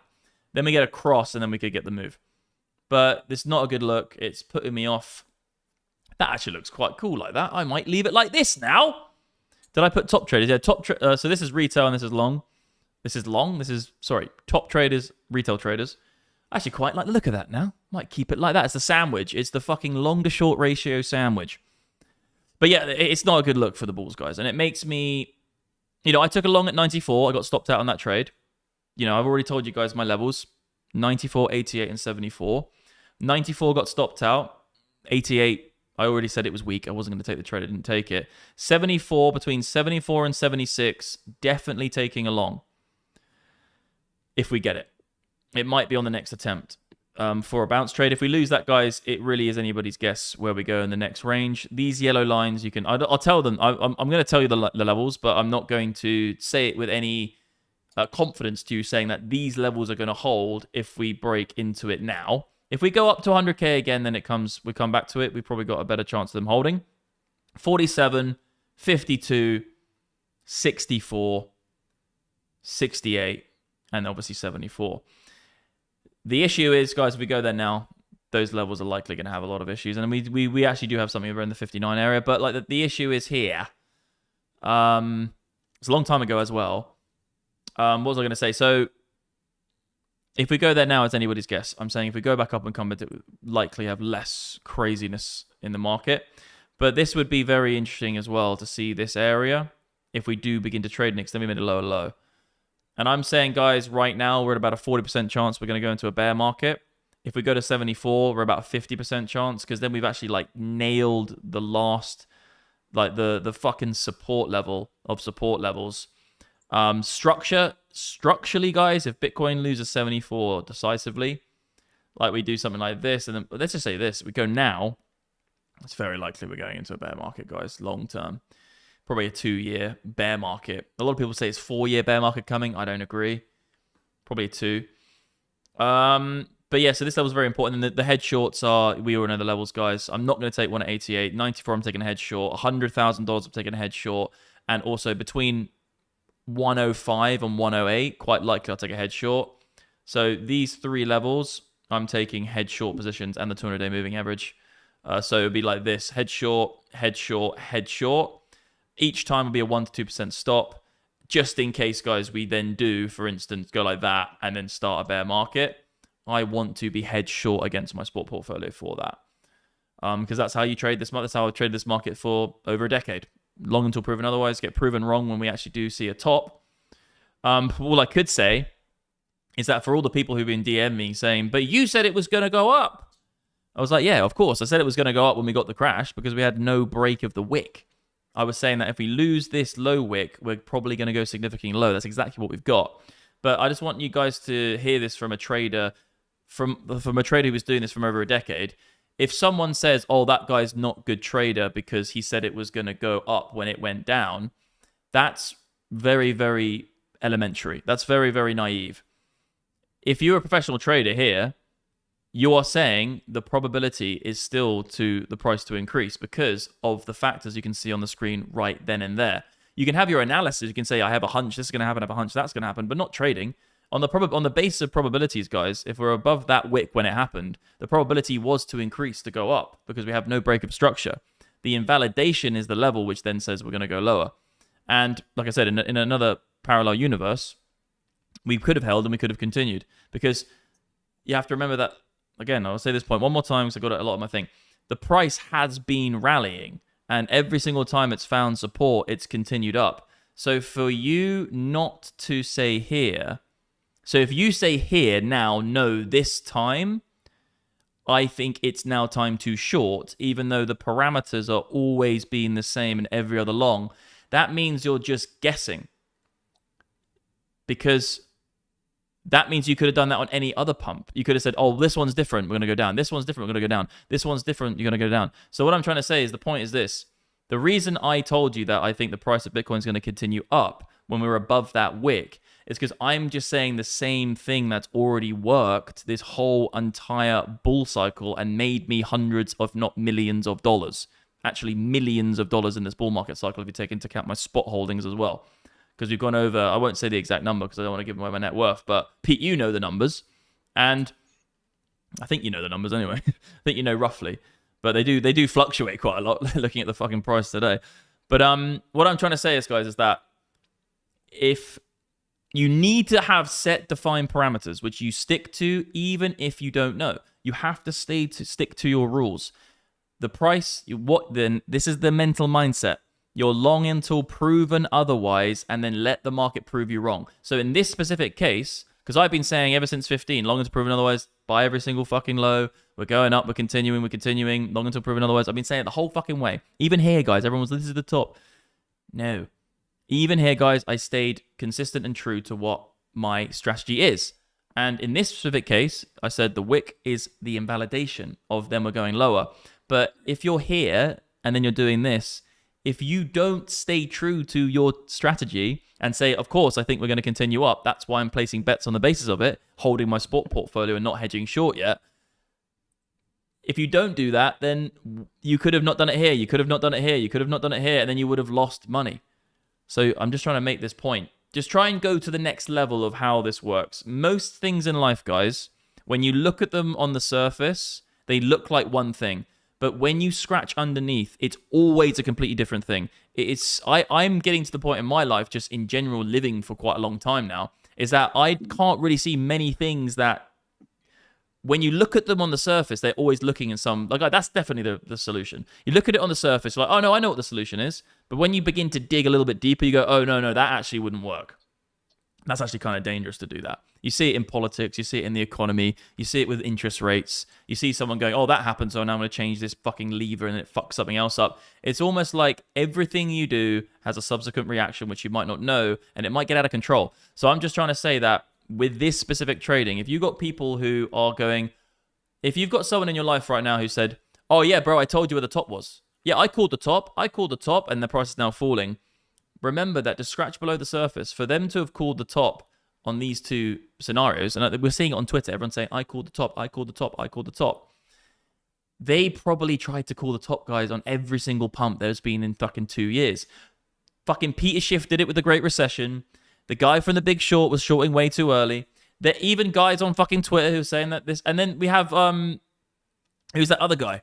Oh, I can't remember his name. There's another dude. I'm just saying that if someone tells you that they called the top, they're very likely unsuccessful.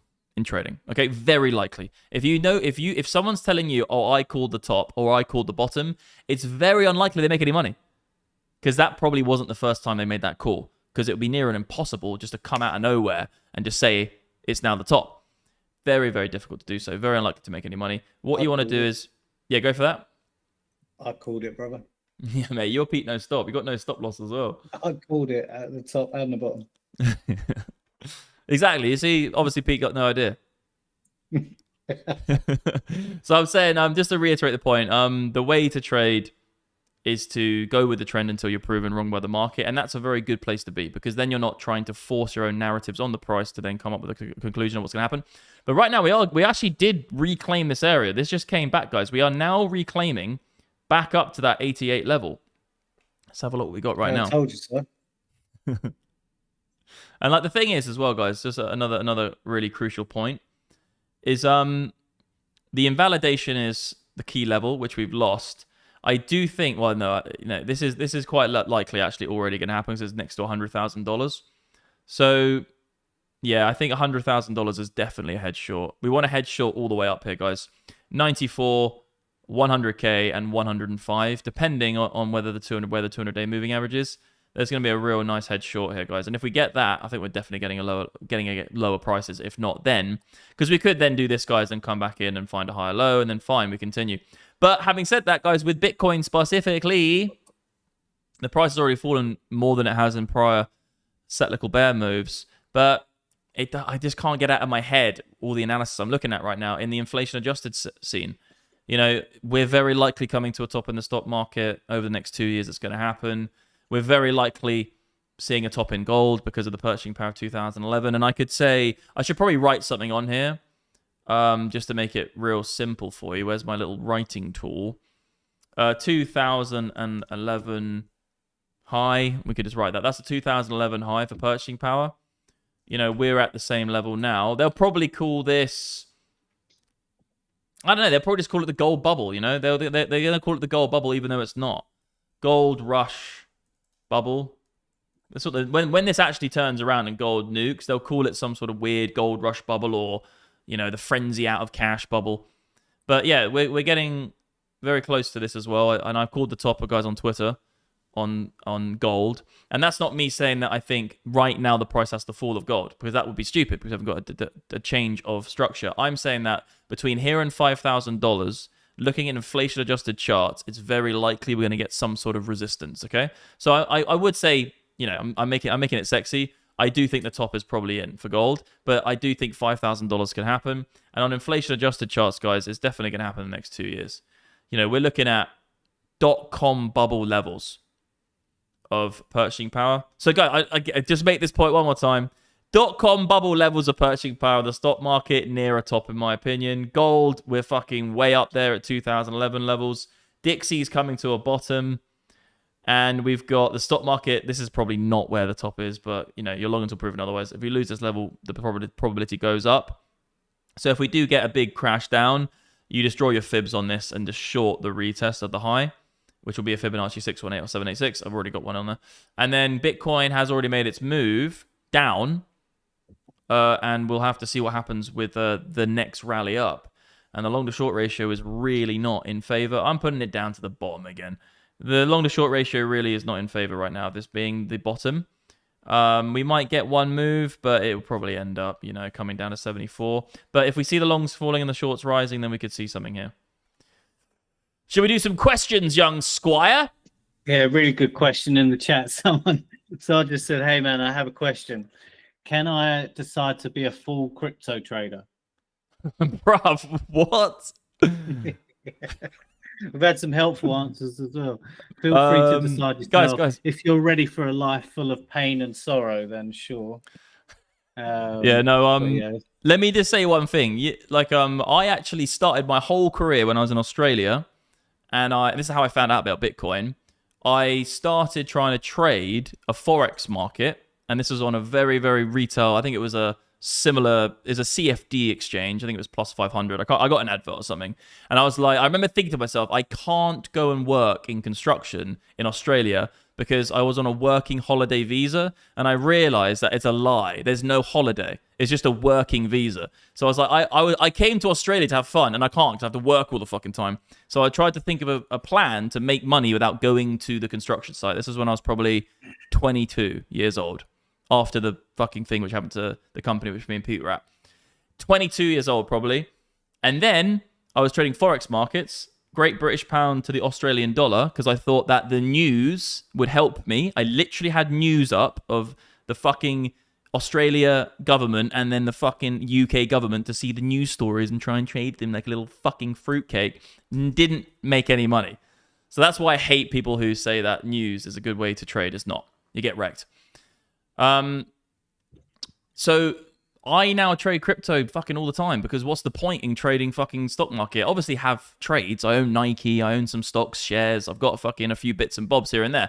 Like, I have another exchange called Prime, which I use to hedge against SPX, for instance, and sell short.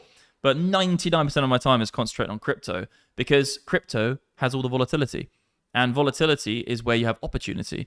It might be more difficult sometimes for most people, because volatility is obviously, there's a yin and a yang here, like I always say. Like, you know, if there's a winner, there's a loser. The loser's a winner. So, like, yeah, it's hard. But I would say this. If you come into crypto and it's the first thing you've ever traded, you are being battle tested in a way that hasn't really been seen for probably hundreds of years, because a lot of the institutional markets that other people have traded, for instance, ETFs, using hedge funds, family offices, going through to CFD exchanges, normal brokerage houses, normal exchanges peer-to-peer, in the traditional TradFi world, they've all been around for a very long time. They're all regulated. They have a lot of, they're not as volatile. They have a lot of safeguard systems. You know, it's a lot more boring. You know, it's only really got hot and crazy with a lot of these AI stocks like Nvidia and Tesla, actually, for an example. But even those, even Amazon took decades to do what Bitcoin did in a fucking 15 minutes. So, like, I'm saying that if you come into crypto and you only trade crypto, you will be battle tested and battle hardened, probably to a better degree. And if you ever did trade crypto first and then go back to stocks and shares, it's a fucking walk in the park in terms of making money. But the difference is that if you get it right in the stock market, you make less money than if you get it right in the crypto market. But the thing about the crypto market is, if you get it wrong, you lose more money. So you'll go to the stock market after trading crypto and you'll be like, this is a fucking walk in the park. But you just won't have massive gains to represent that winning, because the price isn't very volatile. Crypto's more to do with, you really got to hold on to your winners as much as possible and probably lose a bit more, because things go to zero. Fucking Sui went to zero base. Like, you've seen altcoins which are like the good ones go to zero. So, like, there's going to be a few fucking hits here. Now, we're in, right now, just to clarify again, legends, we're not in a bear market, in my opinion, because in the same way someone's saying, it's the top, they're an idiot, because obviously that doesn't make any sense, because how could you say the top is in? This is the funny thing about it. You can't say the top is in when the top happens. That's actually, think about that for a second. When the top actually happens, it's not possible to call it as top. Otherwise, it's very unlikely that you've ever made money. And I'll let that sit with you, because that is a completely true statement from everything I've seen in trading for the last decade. You can't say it's the top when it actually is. You know it's the top later. And that's the only way to be profitable. That's crazy. I'm talking about you when you look at on the surface level, you're like, no, of course, if it's the top and you say it's the top, that means you got it right. Actually, when you scratch below the surface, the whole process of you getting to that point where you said it was the top with no other confirming factors is the reason that you don't make money. Anyway, my point was, I saying, PT, it was something to do with bull and bear cycle. So I think if we go to $74,000 now, between 74 and 76, if we do that now, I think it's a 50% chance we're in a bear market. At this point right now, between 33 and 40%. So I'd say on the high end, I think we're 40% chance going into a bear market right now, which is very high actually. And that's why I'm going to sell 94K, I'm going to sell 100K, and sell 105. Those are my three next head short positions, because it was like the chassis in the fucking. It was my head short positions. So many fucking S's. But I'm saying that those are my 3 hedge positions, and I'll hold those, yeah. And that's to hedge against the fact that we might go into a bear market at a 40% rate if we hold here. If we go to 74, I think it's even more higher probability. On the short term, this is nothing yet. What you want to wait for is that and holding support. And I actually had a conversation. I had a call with someone actually about this, and he was like, "I remember when you called Link correctly," and I was like, because he basically, when Link had its first breakout, I remember telling everyone that the price, and I'm going to link this back to Bitcoin, okay? This point, because we had this unbelievably long period here, and this is not going to be drawn perfect because it's actually a little bit lower when you actually get into the dive. When you dive into it, it's below about here, okay? So I remember because I own a lot of Link, and I wanted to buy some more down here, and the price. I'll go into the price right now, but anyway. There was this here was a range-bound sideways market for over a year. It was a very long period of time. And then this happened, right, this big move, and I was just chilling. And I said, guys, it's very likely that we're going to come back and trade below $10, okay? And I said that 100%. I said 100. I said, guys, we're very likely to go back below 10. We're going to come and, an analogy you could use was come back to the scene of the crime. You could say trace back to prior support, have a correction, whatever. So, and then this actually happened, right? And we can see it here. We went significantly back below $10, and I managed to get in, and I had a fucking phenomenal trade. I managed to get in back in below $10, had a phenomenal trade. Actually, the best move was there anyway. But my point was that everyone said, but why didn't you just buy the first one? Why didn't you get in first? Why didn't you get the first rally? Why did you wait till the second? And the point is because as a trader, you can't, the only way you buy down here is if you're an investor and you're prepared to lose everything if it goes down. In another parallel universe, Link could have just lost support and gone to zero. That could have happened. So as a trader, I can't have a stop loss in this whole range at all. I can't do anything. I can't buy this range because there's no confirmation on the chart that we're going to get another move because we haven't broken any structure. We're in the same fucking sideways range. So buying here as a trader is stupid. What you want to do is you want to wait until you get the break and then the retest to then get in, because then you've got the confirmation that people started actually buying it. Down here, you had no confirmation of anyone really being interested. It was just bumbling around, the same people up and down, up and down. It could just fell over and gone to zero. If you're an investor, fine. And I always have a proportion of my money, if I want to invest in something, that I'll invest in it. So say I have 100% of my money, I'll say, fuck it. In here, it's very risky, but I'll put 10% in as an investment. The 90% I'm trading. So the 90% of money, I remember this guy, I had a conversation with this guy literally like a couple of days ago.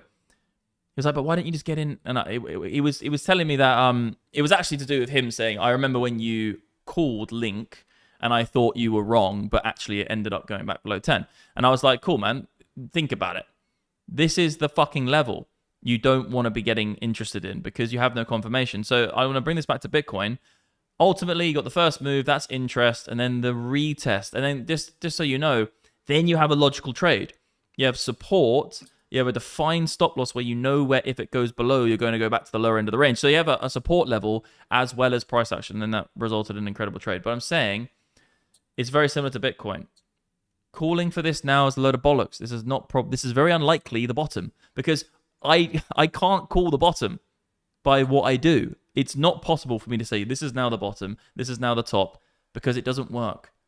The only way I can give you an idea when the top and bottom is coming in is by looking at inflation-adjusted charts. But you got to remember, inflation-adjusted charts are different to price charts. Make that simple, because I am telling you that I do think the top of the stock market's coming in the next 2 years, and I am telling you that I do think that the top for gold is in. But not because of the price. There is no price on this chart. You can see there's no prices. This is by me saying the purchasing power is now at levels which are all-time high levels. I do think a top is coming in. That's completely different to looking at the price and saying this price must be where the bottom is in. I don't know if this is the bottom or not. But if it goes above prior areas of resistance, and this is not very important, but AI charting tools has plotted it, because it technically could be a small one, but more significant up here. If we break above everything and then we come down and find it as support, that's when you want to be getting in here. You want to ladder in here, and then you've got a high risk reward for the bottom being in. But we'll get something eventually. The price of things don't go down or up forever. Right, so what we got? But I thought money management and risk tolerance is all about trading. Money management and risk tolerance. So risk tolerance is a slightly different thing. That's subjective, and that's probably where you want to go 1, 2, or 3% of your each trade is risking your portfolio. But let me just break the two things differently. Your money management and your risk tolerance and your risk management is nothing to do with what you're trading. It's always the same. Every single thing you trade, you do exactly the same. Money management, risk management, and your risk tolerance is exactly the same on all types of tradable assets. If you stay by the same rules, it doesn't matter what you're trading because you've got the same fucking rules. It just means that your levels that you have set in your parameters for things to happen get hit faster or slower. So for instance, a good example would be if you have a 1% stop loss, you might get your 1% stop hit more in crypto. But if it's a winning trade, you make 8%. You don't make 8%. You make 8% in a year on the stock market. So you're talking ridiculously not over exaggerated, because it's not over exaggerated because it happens. Over exaggeration would mean that it doesn't happen. It's just the thing that happens is that the stock market goes up 8% a year, and you get that on a day-to-day basis in crypto markets. And don't even fucking talk about altcoins. Like, bruv, they'll go up 100 and then down 50, then up 500, then down 90. What we got in the news anyway at the moment, bro, about fucking crypto news? What's the biggest? You should start your edit now, Pete. What crypto news we got, bro? Got some serious shit going down. There's some guy in the chat as well just asking about if he'll get liquidated even if he has a stop loss set. And not possible. Yeah, you shouldn't get liquidated at all. But I do remember a lot of people saying on that last big crash on the 10th or whenever that was, I can't remember the exact date, how everyone was saying that the stop losses got skipped and stuff. Yeah, okay. I won't go into this too because you already know my answer, but I'm saying this. A lot of people, most of the time when people say my stop loss got skipped was because they didn't have a stop loss. So there's a percentage of people who didn't even have a stop loss. Then there's another swathe of morons who are on cross margin, and they're using their whole entire account, and they have a ratio between what the size of their account is, the amount of leverage they're on, and depending on that, if you're on cross margin, because you got to remember, as the price falls and you're using your account as equity for your liquidation price, that means the price moves, because your liquidation price moves if you're using your whole account as the equity which determines your liquidation price, because the price of the thing when you're going to get liquidated is either falling or rising. So you have your price is moving. So people on cross margin also go into a queue of other people who have less. And also, just to make a point here, the higher leverage you're on, the further back in the queue you go. So you obviously get slippage. People are saying skipped stop losses and skipped liquidations. What they're actually talking about is slippage. And we all know there's slippage, because if everyone's got their stop loss on the same price, not everyone can get that price if it moves fast. So it's a load of bollocks. It's mostly to do with they haven't got a stop loss in the first place. They're on cross margin, which means you're essentially putting your whole account at risk, which means that the stop loss changes anyway. You're using high leverage, which means that you go to the back of the queue when you're actually going into a peer-to-peer exchange. And then you have, it's essentially just normal slippage. People just misinterpret what skipped stop loss is, because a skipped stop loss would mean this: the price went through your stop loss, and then the position is still open, and it meant that your position is now in negative equity, which is not possible in crypto. You can't go into negative equity. You can in other markets. You can go in, if you use futures on oil or futures on commodities, or you're an accredited investor using some big, you could use a brokerage house, for instance, you can go into minus money, and then you can say, well, I haven't got any money in my trading account. Can I use my house as collateral? And then they say, okay, what's the value of your house? Let's get that sorted. Okay, you're in minus fucking $10 million here, but your house is worth 10 mil, so you're net equal. That's when you really begin to liquidate your home into the ground. But luckily in crypto, for most people, is that is luckily in crypto, what you put in is what you lose. So then they don't have to go through the regulatory stuff. Because if exchanges did let you put your house down as collateral, most people in crypto wouldn't have a house. So like, we got to think about people. You're being helped here. Everyone would get their houses liquidated. So it's luckily that you don't have the access to these types of tools and accredited and traded, whatever. And a lot of that's for like bigger bigger entities. Anyway, I'm just saying those are the 4 things, and most of it's bollocks. Is usually an excuse. I would say most of the time it's just an excuse. What's Tom Lee been saying? Yeah, do you want to watch this interview? Yeah, I think I watched it earlier. Let's have a look. Put it on. Have you got the sound up? Let's bring up, guys, if we can, MSTR. That How is long is the it? company formerly known as MicroStrategy, now just known. Bro, you're talking all over it. Can you hear it? Yeah, go. I just said, how long is it? Put it full screen, you fat I think it's fuck. like 2.5 minutes. Give you a bit of. Put it give you a full bit of screen, rest, you fat bastard. Let's bring up, guys, if we can, MSTR. That is the company formerly known as MicroStrategy, now just known as Strategy. The stock's down 50% in 3 months, Tom. It's down about 65% from its highs in the middle of July.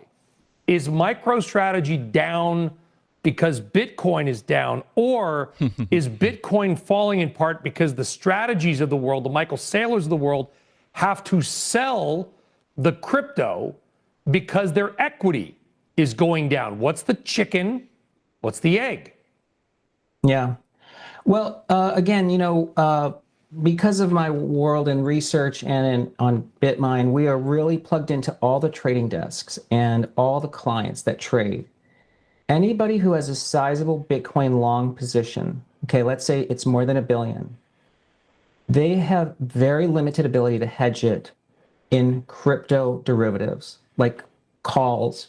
The max they can do is maybe 5% of their holdings. And then if you go to traditional CME exchanges, their contract sizes prevent someone from hedging $1 billion portfolio. However, someone can use MicroStrategy's options chain, which is so liquid, to hedge all of their crypto. So MicroStrategy is essentially absorbing all the hedging pressure that the crypto industry is trying to do to protect their Bitcoin longs.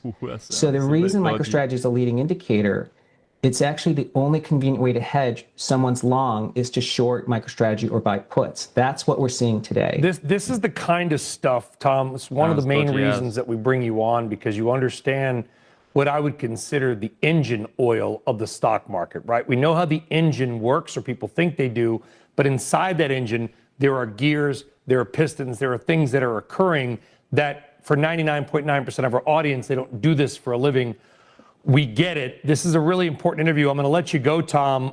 We are watching MicroStrategy or Strategy. We're watching Bitcoin, and we're watching possibly 77,000. You can, which you think might be kind of. Is he going to talk about price? Oh, is he talking about price? Carry on then. Kind of a washout period, correct? Yeah, that's right. Tom DeMark, who is an advisor to BitMine, very well known really to me, giving us a lot of insights. Yeah, he's watching that.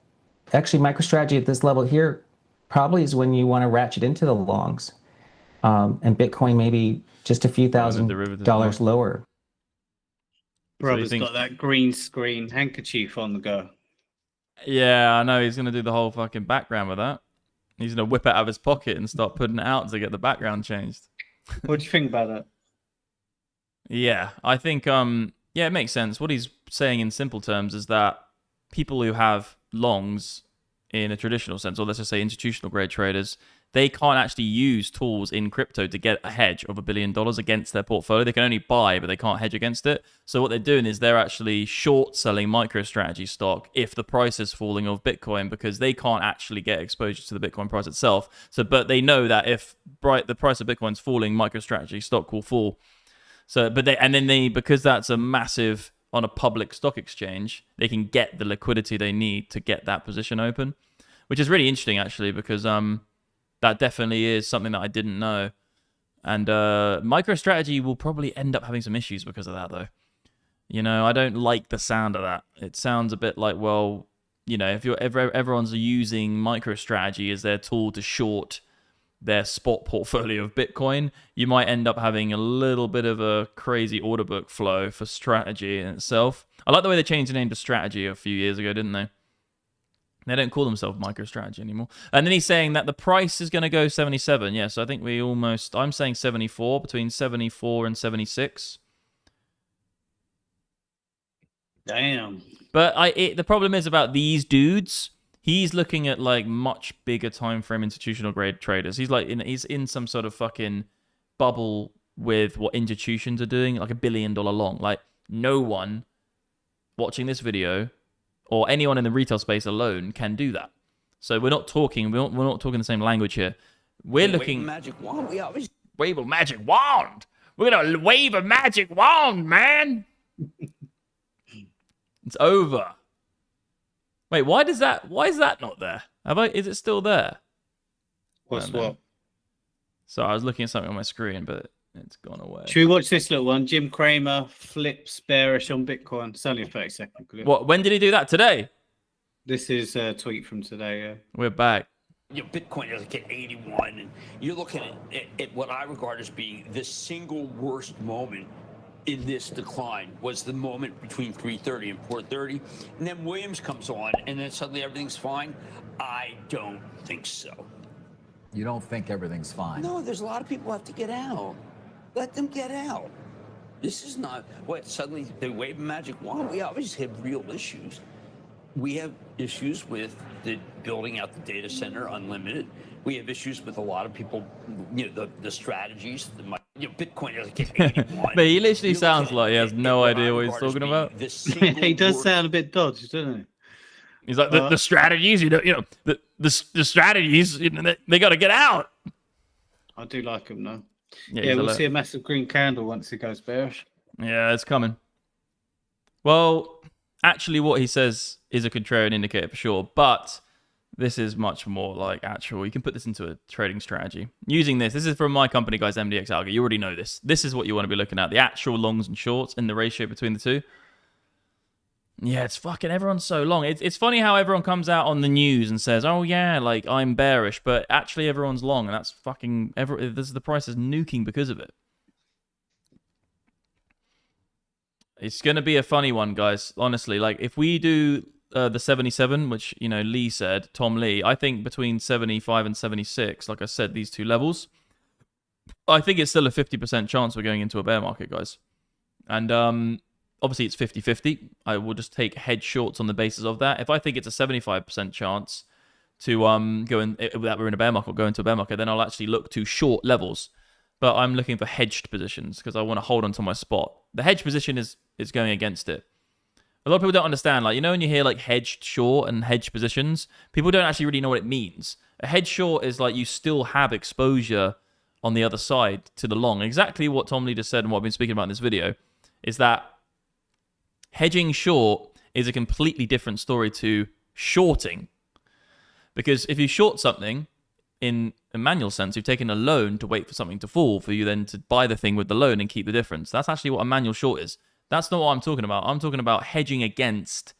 I'm hedging short Bitcoin because I already own the fucking thing. So technically, I'm not making any money on the way down. I'm just not losing any money to the degree of how much I short. So if I have one Bitcoin in a spot portfolio and then I short one Bitcoin, if the price of Bitcoin goes down to 20K, I've lost nothing. I haven't made anything, but I've still got one Bitcoin. That's what it is. I'm just saying I want to keep what I've got. I don't want to lose any US dollar valuation in this example. And like that's what it is. I'm not saying I'm going to short like the big short and make money on the way down. I'm just hedging against it. And the great thing about that is that you have a lot less risk because you're not putting all of your equity at stake because you've still got the spot Bitcoin. So if it all went wrong and the price went all the way down to 20K, you would still obviously have one Bitcoin, but the one Bitcoin would be worth 20K and your short would be hedging against that. Because obviously, if Bitcoin's trading at $80,000 and it goes to $20,000 for one Bitcoin, in US dollar, the valuation or the price has fallen 50%. Sorry, $50,000. But the hedge short will be $50,000. Do you understand what I'm trying to say? So you haven't lost anything. But that was quite a nice little video there, mate, from Cramey. Oh, what? Not this fucker, man. Yeah, I actually hate this. No, look at his head. I demand the SEC investigates Michael Saylor's imploding Ponzi. Well, it's not a Ponzi scheme. Saylor just tweeted out a response to the index, so that they're being removed or something from an index. It's being recategorized. Should we try out this Nick O'Neill? Yeah, you can whack him on for a minute. I actually like some of his ones when he's on the subways and stuff, and he's just and in the coffee store, he just shout out, "Can anyone?" How long is this, bro? 2 minutes. Go for it. We'll see what we've got. Well, Michael Saylor's officially gone crazy. Today he decides to tweet out, basically confirming the fact that MicroStrategy will be removed by the MSCI index.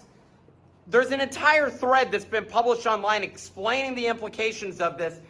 But we are in full-on meltdown territory as it applies to MicroStrategy right now. I've been warning about this for literally months. And all the MicroStrategy holders were like, man, this guy is crazy. He doesn't know what he's talking about. Well, I'll give you a quick synopsis of what this whole thing means. The MSCI index is essentially an index that tails some of the primary S&P 500 and other large cap businesses and places it in their index automatically. When it falls out of the index, it results in selling. When it's in the index, it results in buying. Michael Saylor decides to come out, has the audacity, as the stock is down nearly like 70% at this point in time, at least 50, I'm pretty sure it's nearly 70%. The audacity to post that basically this doesn't matter. Keep your eye on the prize. We're continuing to buy. He's also continuing to issue more shares of strategy, which is just going to result in additional dilution of shareholders. The average Bitcoin per share is going to go down. And by the way, the metric of average Bitcoin per share is the most ludicrous thing, because that's not actually what companies trade on. If you think about like Google or something like that, they're not trading because of the cash that they have on their balance sheet. They're trading because of future cash flows. And there is no cash flow with MicroStrategy except when they issue new products to market, which are other securities. Mate, he's chatting a weird bit of terms there. And Michael Saylor has the balls to come out here and just bull post nonstop in the midst of a 40% drawdown on Bitcoin. I'm looking at the MicroStrategy entire chart treasury company narrative has imploded. And Michael Saylor is at the forefront of this and borderline could be overseeing what may be the greatest systemic risk to the entire stock market that we've ever seen. And on the way out, he's also taken down all of crypto with him. Soon enough, he's going to get liquidated.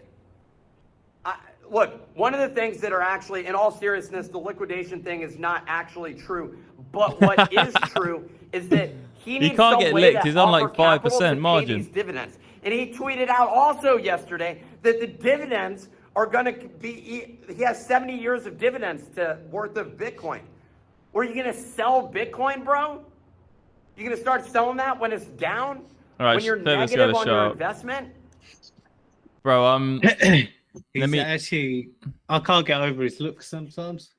Look at this. Look at this. Look at this though. Like I've been talking about short into the 200-day moving average for Bitcoin. We get the retest. Look at this chart. Every single time, buy the 200-day. Every single time, buy the 200-day. Even had some shorts close to it. Look at this last one here. Rally in, short of the 200-day. But yeah, MicroStrategy is coming down. But like, you know, this is it. It's a lower high. Like it's MicroStrategy was always going to fall in price when Bitcoin fell in price. Like MicroStrategy had an incredible run. I think it's fucking gone up into the top 100. It's had an incredible run. Like he's just one of those peddlers of fear. He's just like, because it's going down, now it's all over. Like if MicroStrategy have done some bookie shit with the books and maybe they are a little bit over levered and maybe they are all this kind of shit, then it's going to come back to bite Michael Saylor in the ass. But I'm saying that I think, from my limited knowledge of it, he came out once and said he's only like 5%. You know, in terms of like the amount of leverage he's using in comparison to his actual fucking holdings of this stuff is like 5%. But you could probably chat GBT that and get a little bit more of an idea of it. But it is an interesting dynamic.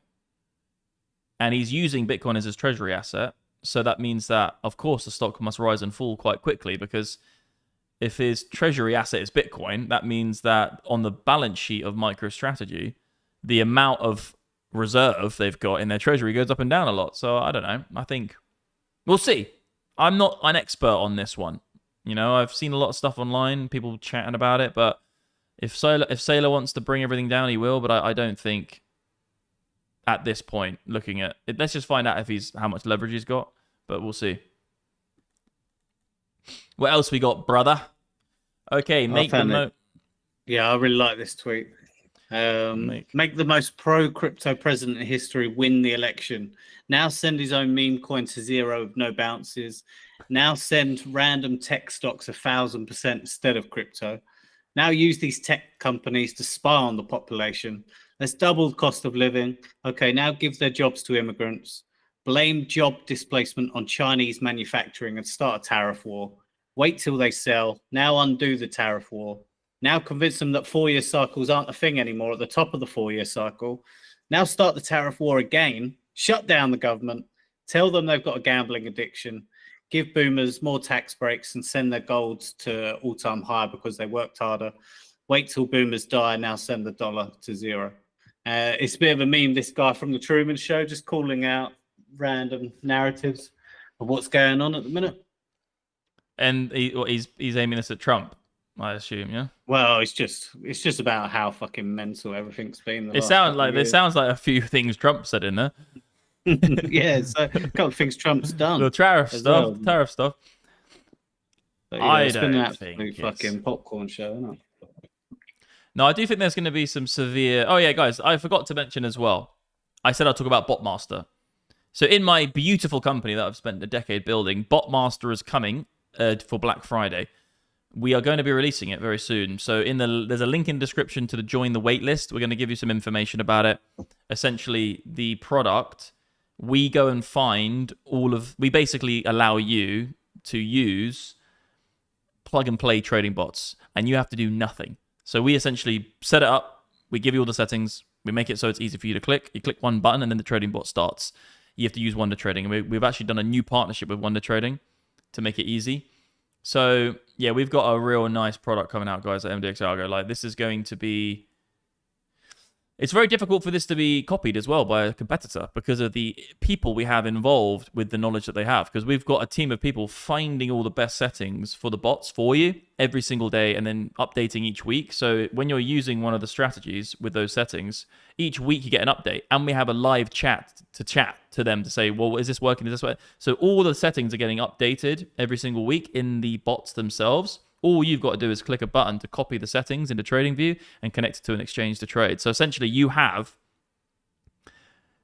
the value of not having to do any backtesting ever because we're doing it for you. We're just backtesting all of the bots and indicators because obviously you can use AlgoMaster as a bot as well. But let's just say bots because they are bots. There's a new indicator called Botmaster.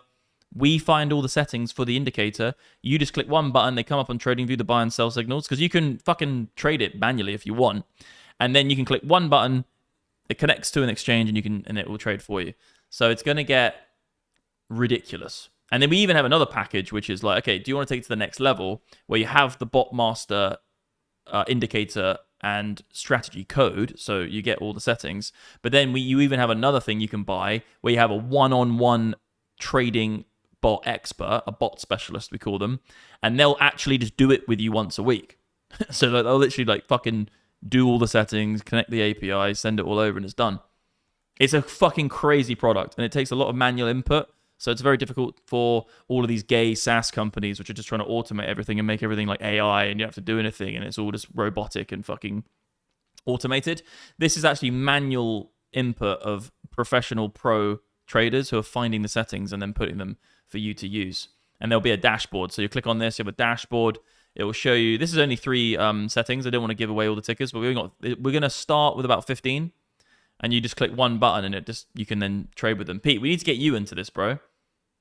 All you need is TradingView and an exchange. And you're in. Why did that go away? Are you there, brother? Pete, I think you're on mute, my guy. Yeah, I'll mute myself. My little dog's coming. Margot's running around. Yeah, I've just been checking out some of Gabriel Haim's tweets. I like this guy. He's been funny over the last couple of years. Yeah, he's a bit mad. He's got a pair of tits as well. Yeah, I think he's actually lost weight, to be fair to him. That's probably why he's got the titties. Yeah, I mean, it's very unfortunate looking. They look a nice pair of little knockies there, actually. But what's he talking about? Some gay shit. Some fucking Do you want to see it? Without that financial backing. Let's listen to it. Hey guys, it's wonderful to see you today. I'll be launching the Gabriel Haynes coin in just a few hours. And I wanted to tell you exactly why I will be doing this. Number one, I want to dump on you my exit liquidity. I work very hard to build an audience, but I have not properly capitalized on it. And in order to directly capitalize, I need to pump you up with a coin and then sell it directly back to you and apologize if it goes down 99%. Number two, I am looking to pave the way for other creators to do the same as me. It's just a scam, I bro. know that creators are so creative and they cannot sustain that creativity. I know that creators are so creative. Everybody, I'm 2 hours from launching my creator coin, Jesse, and I'm a little bit nervous, and I wanted to just share why I'm doing this. And the first reason is that I'm a creator myself. From writing to tweeting to making videos, I've been creating my whole life. This is And actually the truth dark. is that the existing systems don't work for creators. We bring all the creativity to the internet. We don't own our content. We can be deplatformed at any time, and we don't really benefit from the upside. And so these new tools, creator coins, content coins, and the flywheel that's generated between them allows creators and their fans to grow, to earn, and to share in the upside of the creativity that they generate. And I want to use that. I want to benefit from that as a creator myself. Bro, he's a fucking moron, what he's The second reason saying. I'm doing this is that the tools How are you going to make the money, bro? The new tools that we're building also aren't perfect. And the best way to make them better is to use them. And so I'm going to be using them. I'm going to be seeing what works, what doesn't work, and then we're going to be making them better. That is the priority of the base team, to make tools that work great for creators. And then the third reason is that there's still stigma around creator coins. And my hope is that by me and others going and trying and experimenting and learning and making the tools better, we pave the way for every creator in the world to try these new All right, turn tools. this fucker off, bro. Hey, do you know what I just remembered? I haven't thought about it in a long time. Do you remember Steam It? Or like, what was that social media network? Steam It, and then there was Voice. You'd earn for posting or something. Yeah, Steam It, and then Voice. And then there was another one or two, wasn't there? Back Steam It was old school. It's all gone down now. And Voice was another one. They bought Voice.com off Michael Saylor actually for $100 million or something ridiculous. And then they didn't even work out. The problem is I went through the whole social media thing, and it's like the difficulty with a creator. So let's just say you want to build an ecosystem where you get rewarded tokens from an inflation rate of new tokens being created on a blockchain for the amount of engagement that you get. And then the amount of engagement you get means that you have more say within the platform itself. The problem is you always end up with a, let's just call it a very, very highly skilled cartel of a very small amount of people who manage to just farm up all their shit, get loads and loads of the token, which then gives them more governments. Then it makes it impossible for anyone to compete with them, and then you get like this kind of, it's called the Pareto principle, where the top 20% essentially just get all the tokens, all the rewards, and then everyone else gets left in the dust, and then they can then change shit because of the governance of it. The problem is, it's a real difficult one to build a actual ecosystem with tokens that actually can actually reward people, because the problem is also when you get the token as your reward for doing something, you then have to sell the token, and that means the token price goes down. So then you have a race to the bottom. So essentially what happens is a cartel takes over all the tokens, then they sell all the tokens. That means the price goes to zero, then nobody wants the token because it's worthless. And that cycle happens every single time with social media when you have built-in token systems. And this guy here, obviously that guy, that video we just saw, obviously he's a little bit naive to what he's saying, but he literally just said in snaky terms, he said what that guy said. He said, we're not making enough money as creators on the internet. So what I'm going to do is I'm going to create a token, which then you go and buy, which goes up in price. So then I can sell my tokens and take your money. So then I make money because creators don't get money on the internet. You're literally just talking about doing what the SEC are going to put you in jail for. It's essentially securities fraud. You're not a regulated security. You can't do that. You're essentially just saying, I'm going to take your money. It's just like saying, give me money, but I'm just going to do it in a way where you buy something and then I go and sell that thing and then I get your money anyway. You're just like creating a little extra step in taking their money. That people go to jail for that shit. He's going to get fucked. The problem is about tokens as a whole. Okay, why does Twitter and YouTube and why does Google work? It's because, and in terms of work, I mean, how do you get paid to tweet? How do you get paid to make money on YouTube? How do you get paid to create Google content? It's literally because there is an entity out there which will give you money, just money straight up, for advertising on that website, on that video, on that tweet. So that's like an actual revenue model that works because the advertiser gets the value of being able to be seen, and then you get the money subsequently of that. It's not possible to create a system on social media where there's a token that just magically creates value, where you can just post and then you get likes and then you make money. It doesn't work. There needs to be a flat entity that's putting money in, but they're not asking for anything out. They're putting it in to get their advertising. So the problem is about all these tokens and shit. It's like, if you build a fucking social media platform that rewards their users with tokens, there's no incentive for anyone to hold the token, so you only can sell the token, but who are you selling to?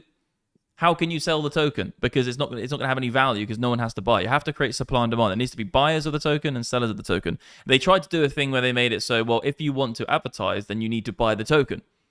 And then what happened is everybody went on the exchanges and bought up all the advertising tokens. So that meant that no one else could advertise, and then they could just determine the price. So what you're doing is it's impossible to grab and handle the social media network with a token which represents value in it. It's just too difficult. It gets manipulated. It's just human beings. Like, we just try and exploit the system as much as we can, and it always fucks the system as a whole. The only real way which works is just advertising, because you're getting paid to fucking play.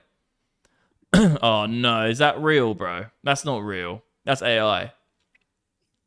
Oh, what this yeah, this is just a tweet. Obviously it's AI shit, but it's like, yeah, I thought it was really cool. Mate, it's coming, bruv. Get a little chef in the kitchen. Chef it up. The thing is, I always found it weird why are we building robots to look like humans? Like, you know, like you want to play Fallout or something, those games, they have robots that they don't look like humans. They're just one robot for a specific thing. It's kind of like, why are you making it look like a human? Like, surely if you want a robot to do one task, just make it look like more of a better thing for that task. Even though animals, you can find a lot of things out about what's good and what's bad, but like, why are we doing this? Like, no, like like, why would you have a fucking robot looking like a human for a kitchen? Just have it so the robot just has loads of arms on a table and it's just doing the food on the table. Why does it have to be a person? Why do you have to have another robot that looks like a person in the kitchen? Why don't you just build a robotic kitchen from ground square one, where you just tell it what to do and it makes you food, but it's not a fucking human walking around? Do you know what I'm trying to say? Yeah, was we talking about this, about like what's the most efficient shape, or maybe it's something else for robots to do things? I think when robots when they design themselves, that's when, oh mate, we're fucking over, aren't we? That's when we're gone. Yeah. This was an interesting thread. The billionaires are eating the millionaires. How like the middle, just how many more kind of mega whales have jumped from 87 to 90. How a lot of smaller people holding Bitcoin have just been, the amount of addresses that are holding X amount have gone up. The OGs. Yeah, so what we're seeing, so you're basically seeing more giga whale wallets in comparison to normal whale wallets. Yeah. Well, I think there's a pretty good, I think this is actually okay, because it doesn't mean it's going to happen forever. And also you got to remember is that like more and more Bitcoin is being held by exchanges, and we got more and more exchanges that are becoming extremely fucking rich off the back of doing trading volume for people just in and out. So I don't know. I think there's just more entities which can hold larger accounts, and also more and more people right now are probably putting their Bitcoin on exchanges. Because you got to remember, like, everyone thinks, oh my god, there's one wallet that owns like 20% of all Bitcoin, but actually that's like the Coinbase custodian wallet, or it's like Binance's fucking hot wallet. You know, it's just a load of other people's cash. Yearly low, but that makes sense to me. It's still way more distributed and way more decentralized than any other type of money. except cash, which is trash, but cash is everywhere. And even that's not even that good. Like if you look at gold, I think America alone have about 10,000 tons, between 8 and 10,000 tons of gold. Like what?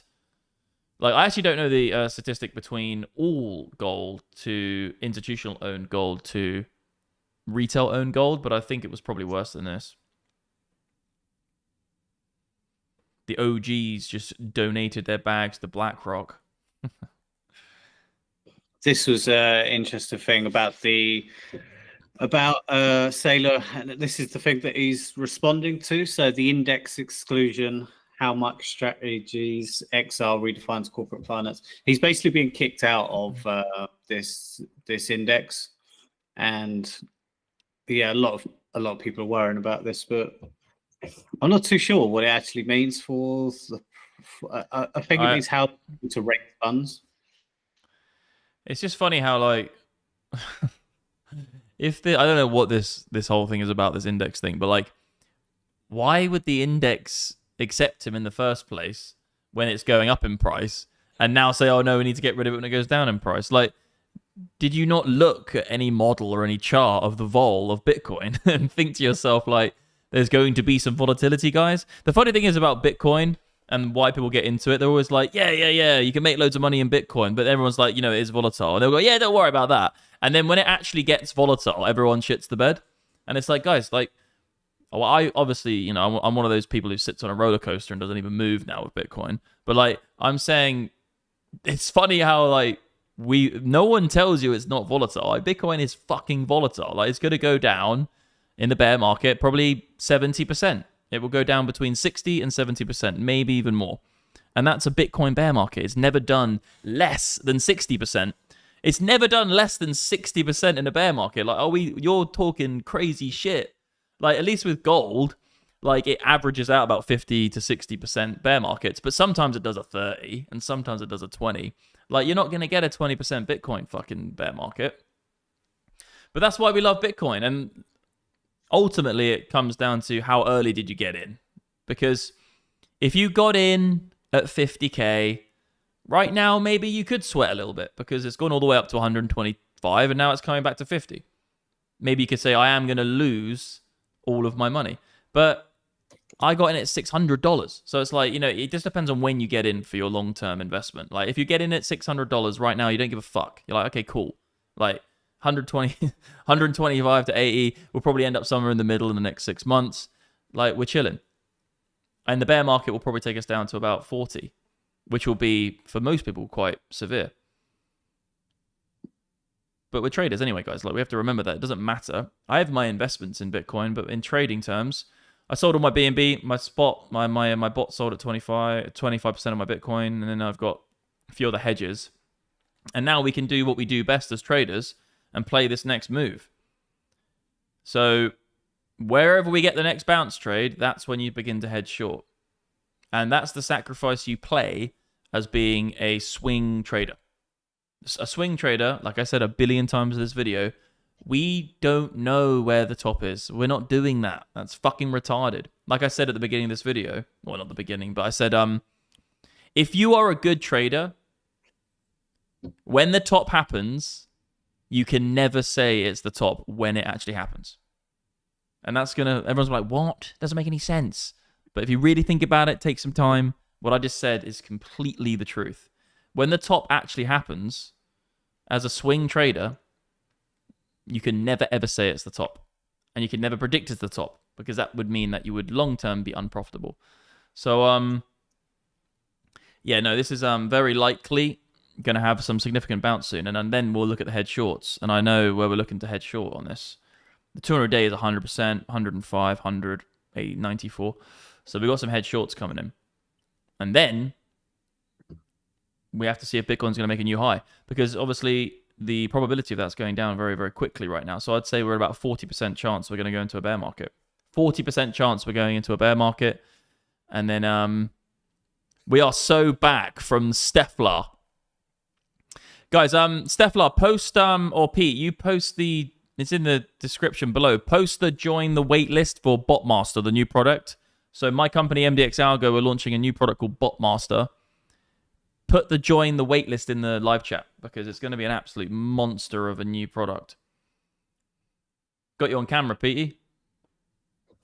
Yeah, I've got some in my eye, brother, but I've got the link here. I'm going to share it into the chat now. What's it? It's mdxspecials.com/waitlist. Let's get that in for the boys. Yeah, get on the waitlist, boys. I might have to go. I'm making my special taters tonight. I'm making some taties? potatoes. I'm cooking up some stuff. You got some food, some taties. I'm gonna fucking stay on for a bit longer, bro. I'll rope someone else in. Let me add someone to this. Let's rope someone else in. Add the peeps. It actually works. Save the link. I'm gonna put the link on the screen. Where is the link to add people? I don't even know how to find it. Shall I get some fucking randomers in? Yeah, I suppose I'll just post the URL, don't I? Let's see if we get any geezers coming in.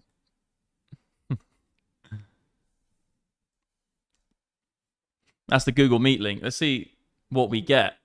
Any legends coming into the Google Meet? I think you shared it in. Yeah, this is gonna be. No, stay around for 5 minutes. It'll be funny as fuck. Yeah, I'm gonna get the link properly for everyone. Last time, no one did it. Everyone was freaking out. I think because you just don't want to click a link that's not like. Mate, it says meet.google.com. It's like, it's a Google link. Yeah, it should be. It's a legit link. What do you think people are freaking out? They're like, no, he's going to scam me. Oh, I'm always a bit wary of clicking links. I remember the last link you clicked, they nearly scammed you. Right? Yeah, I've been scammed or almost scammed so many times. I remember that game. They were like, yeah, download the game. We want you to review it. We'll give you $1,000. And it was a fucking malware. I've fallen for so many over the years. But the problem is I think I'm cleverer than I am with a lot of times. So I'm like, yeah, no, this is all right. This is safe. And then I'll get fucking scammed. I know, mate. It's Right, there we go. There's the meeting link and there's the wait list as well. You still a big believer in Link Max? Yeah, long time I got an investment in it. I think it can do well. I need to review it again, I think, in terms of the infrastructure and the team and everything. But I do have an investment in it. Look at Asta. That's like really hot, right, yes. You know? Everyone's asking about Asta. A little bit of Asta Runiente, all right? I've linked charts up right now, brother. Nice area to get in. Twice I said we're going below 10. We actually got it again. Asta. Let me have a fucking Tickeruniente on the perpetual contracts. I've got an investment in Asta as well. I love the way you have to go so low to see anything. Yeah, well, it's CZ's answer to Hyperliquid. So in terms of this, on the lower time frames, you have made a lower low here, so we'll have to see if it gets another lower high. It's very similar to what Bitcoin's been doing. Massive rally, and now we're coming to a lower low. So it could be stopping here in terms of this specific move. But on the macro smacko, we have a pretty decent chance, guys, that in the long run, Asta's going to do okay. We do have some high highs and high lows coming in. We also have, if I chart this up on my AI charting tools, let's see where we get the nice blue regions of resistance and supportance. Yeah, very decent support down here. Right, brother, I just got to go and fry some potatoes. I'll see you on the flippers, all right? Yeah, you fry up some stuff, brother. I'll see you later. I'm going to go and eat a potato. Yeah, go eat your potato, the taties. So you got a trendy there, which would be nice to see that respected. 3 points of data. Then you've also got legends. This nice little level here coming up with the blue zones, which are resistance. I haven't invested in Asta. In terms of PA, it's pretty... Oh, where we got? There we go. It's pretty in the middle, to be honest. You have this level here. You have this level here, obviously. If it makes a lower high, you could see Asta breaking trend and coming a bit lower into here for them potential bounce trades. You can get some nice bounce trades actually on that in terms of the percentages it's going to move. Then you have the scenario where we actually come back up, see the high, hold support, and then break out. And right now, you can't really give it, I would say 50-50 on either or, but there's definitely levels to trade.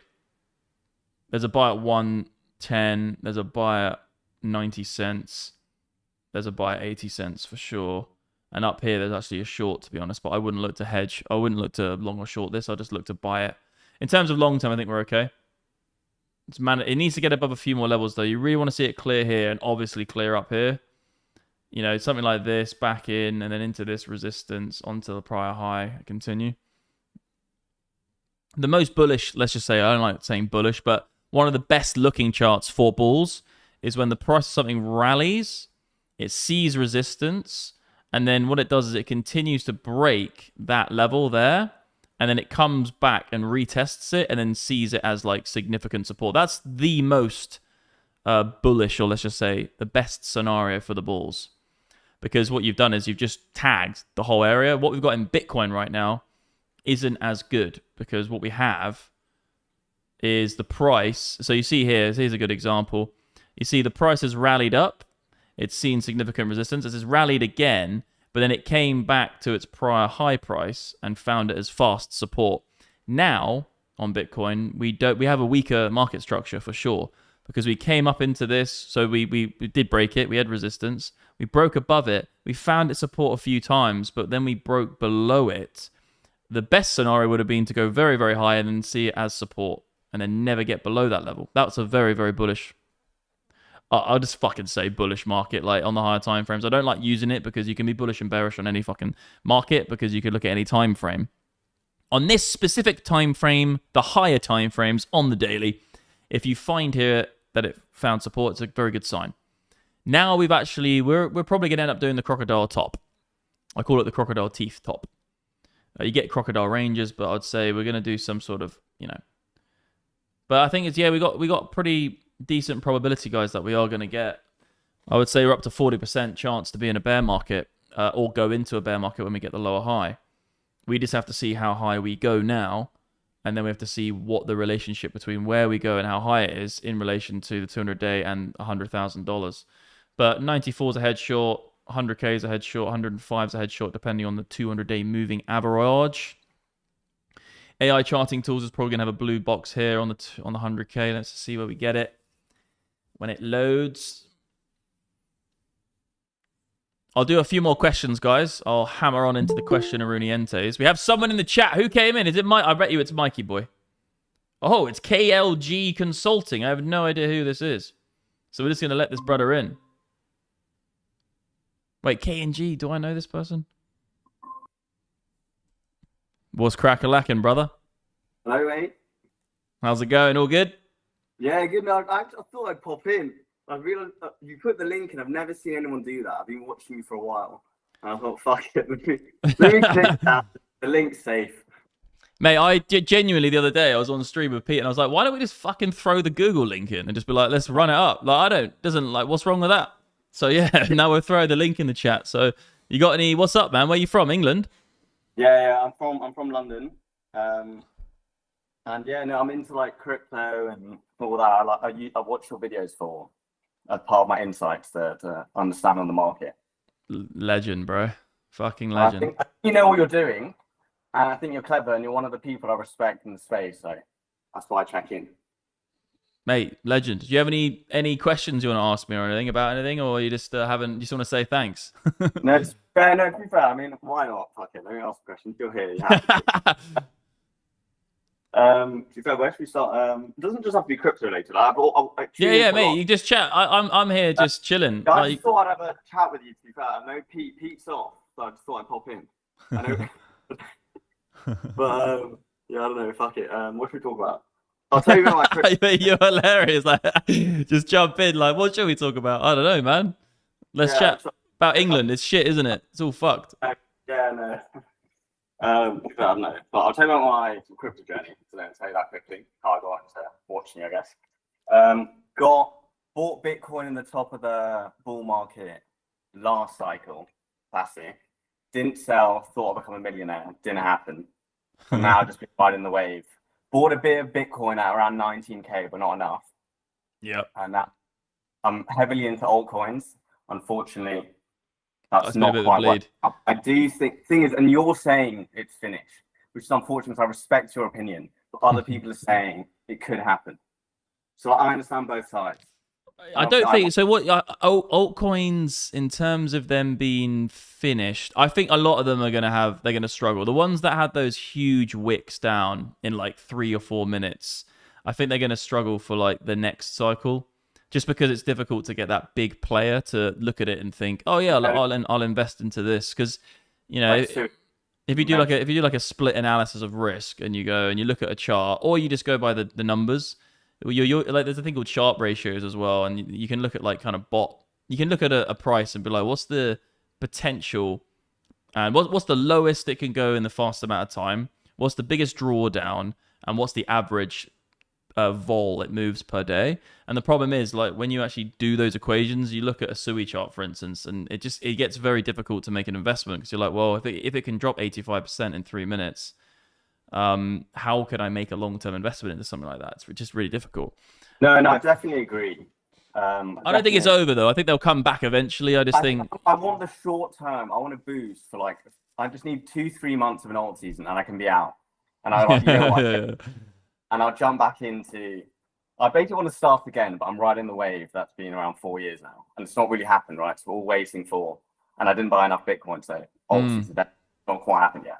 Well, I'll tell you one thing that you did that pretty much everybody does, and is that you bought Bitcoin at the top of a bull market. Like, everyone does that at the start. I did that at the start. It's because in bull markets, that's when people hear about things, because everyone's talking about it, because everyone's happy about the price going up. It's very unlikely that you just fucking stumble across a new asset class, a new tradable asset, a new thing in a massive bear market, because you just don't hear about it. You just don't hear about it, and the numbers don't show up on all the charts. The reason I found Bitcoin myself was literally because I was trading on I was trading Forex markets, and I saw the price of Bitcoin rising. So I was like, oh, okay, like, what is this thing? And I bought the top of basically the very first cycle, like $1,000, and I really got in at 600 when it nuked from 1,000. But like, that was don't worry about buying the top. Everyone buys the top first, and that's a great learning curve. Actually, to be fair, all I've been doing this past 4 years is learning. So I'm ready to execute. I just need it to happen, and unfortunately, I'm in alts. So, and like, yeah. Yeah, so, I mean, but yeah, no, I understand how important. Like, I think Bitcoin's generally, if you don't buy it, you're going to miss out on one of the biggest like financial gains, switches. And you already have gained a fuck ton. Like, think about how much more you're going to gain in the many years to come. So I've told my friends, the ones that listen, I'm like, look, if you don't do it, you will have less money in the future. So 100%, yeah. Make times right, and then you just need to like have some stocks, have an S&P, whatever, have an index, have something safe as well. But generally, you can't ignore Bitcoin now, and you will just kind of be left behind. What's your so you're from London. What's your age, by the way, bro? Oh, I'm 24. 24, nice. And you live in London, 24, and your mates. So when did you? So you start. So basically, you bought Bitcoin when you were like what, 4 years ago? Yeah. So I bought it around $65,000 then, but I kind of that was just like I sold that, and then I bought it again at 19K. So like, I was aware I had to buy it because I knew it was low. I just didn't put it. 19 was a good entry for sure. Right at the lows. And I basically, so now I want to like restructure my own portfolio anyway to have some exposure to alts. But I'm currently like the classic. I'm overexposed of it. Yeah. Well, it's because the thing about crypto, everyone who like the thing is because Bitcoin is just one thing and it moves a lot slower now.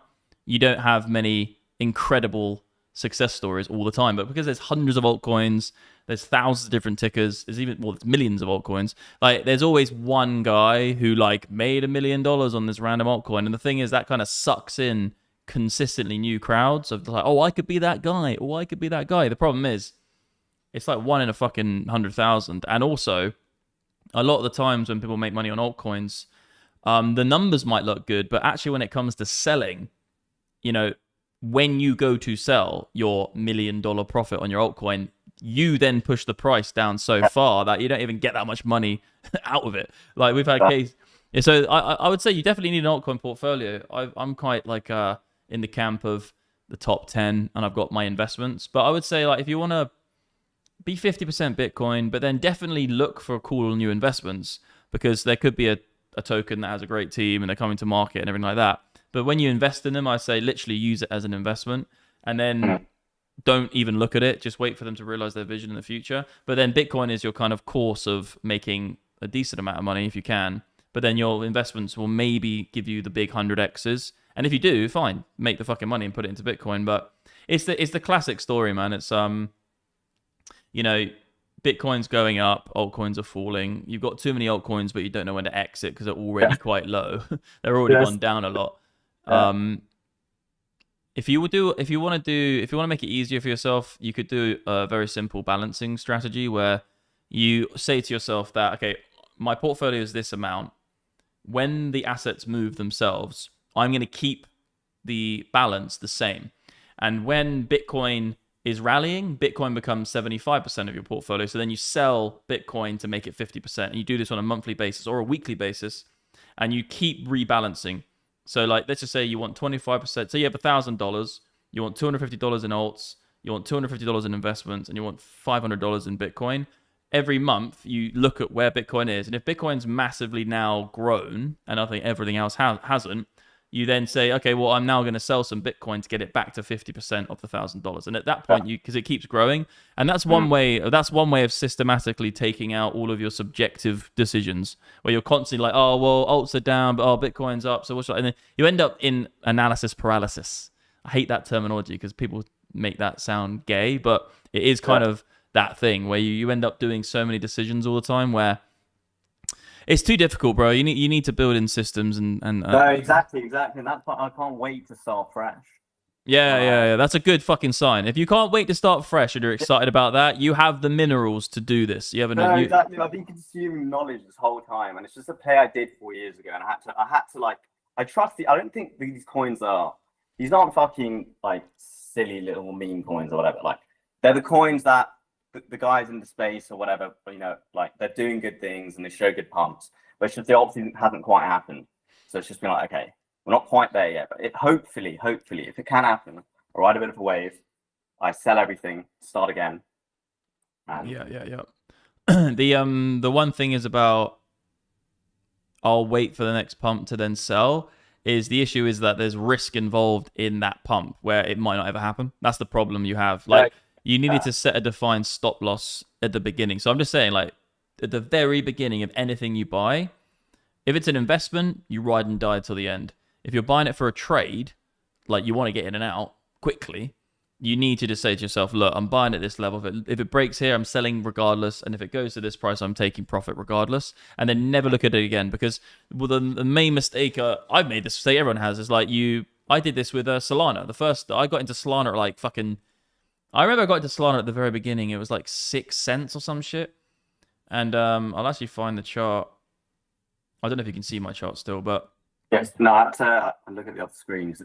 I got into Solana like at the beginning of the first pump, and I sold it at the end of the first rally. I remember this is like a specific example of like when I was I still made loads of money in this trade, but then I sold it all, and then it continued to go massively higher, and I was like, I could have held on to it, but then I had to just say to myself, well, that's just fucking stupid, because I could have held on to everything. Everything could have gone up, and everything does go up. I actually moved that Solana into Bitcoin, and then that had another run anyway. So I was like thinking to myself, if I keep thinking like this, where if I buy something and then sell it, and then I regret the sell even though I made money, that's a recipe for disaster. You just need to buy your altcoins. You have a set place you're going to sell. You sell that level, and then wherever it goes next, you don't ever look again. You just get in, you get out, and you just walk if you've made the money. And like, never look again, and never go and always procrastinate. And it's ridiculous anyway, because like, there's no way that you're going to buy something and sell the top if you're doing a swing trading strategy, because you're not even designed to do that. Like, that's not what's in your process. Like, your process is to let the market run up. If you're trying to time the top on the way up, how many times do you have to sell the top for it to actually be the top? So you're going to lose all your money anyway. So like, just let it run, man. But it's a difficult game to balance. Like, you have to break it down into 4 things. It's got to be how much you're going to do in investing, how much is DCA, how much is swing, how much is high scalp, and you just have to do it in a more systematic approach, because otherwise you're just on the whim of each day thinking, oh, shall I sell this? Oh no, shall I sell? And then it's very difficult. Yeah, no, I agree. Yeah. But Total 2, to be honest, like, if you look at Total 2, bro, The altcoin market is still growing. You know, it hasn't actually, it's just hasn't grown as much as, say, for instance, Bitcoin. Like, it's still been growing in general. Like, we have higher lows and high highs. It's just... it's unfortunate, but I mean, no, it's, as I said, excited to start fresh, but... That's a fucking good mindset, because a lot of people, they're like, oh, I can't be asked to do it again.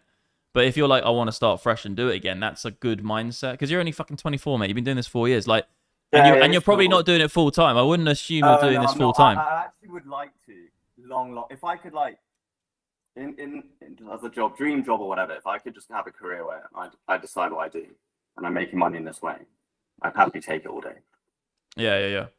To get the massive barrier to entry with not just trading, but anything like that, it's just you need time to be able to lose or make no money for a prolonged period. So the only thing I can advise you to do is just save up as much money as you can in whatever job you're doing, because that's what I did. I basically used to go to work when I was in between the age of 19 to 23, maybe 24. And actually, I got fired from that job before then, so it was kind of fucked. But when I was in Australia, basically doing the working holiday visa, I was taking the money from the job and I was funding my trading career every day. And I was actually losing all. There'd be weeks where I'd make $1,000 Australian dollars and just lose it all in the trading market. But it at least gave me time to like build up. You know, I could just the money was basically going nowhere, but I was learning.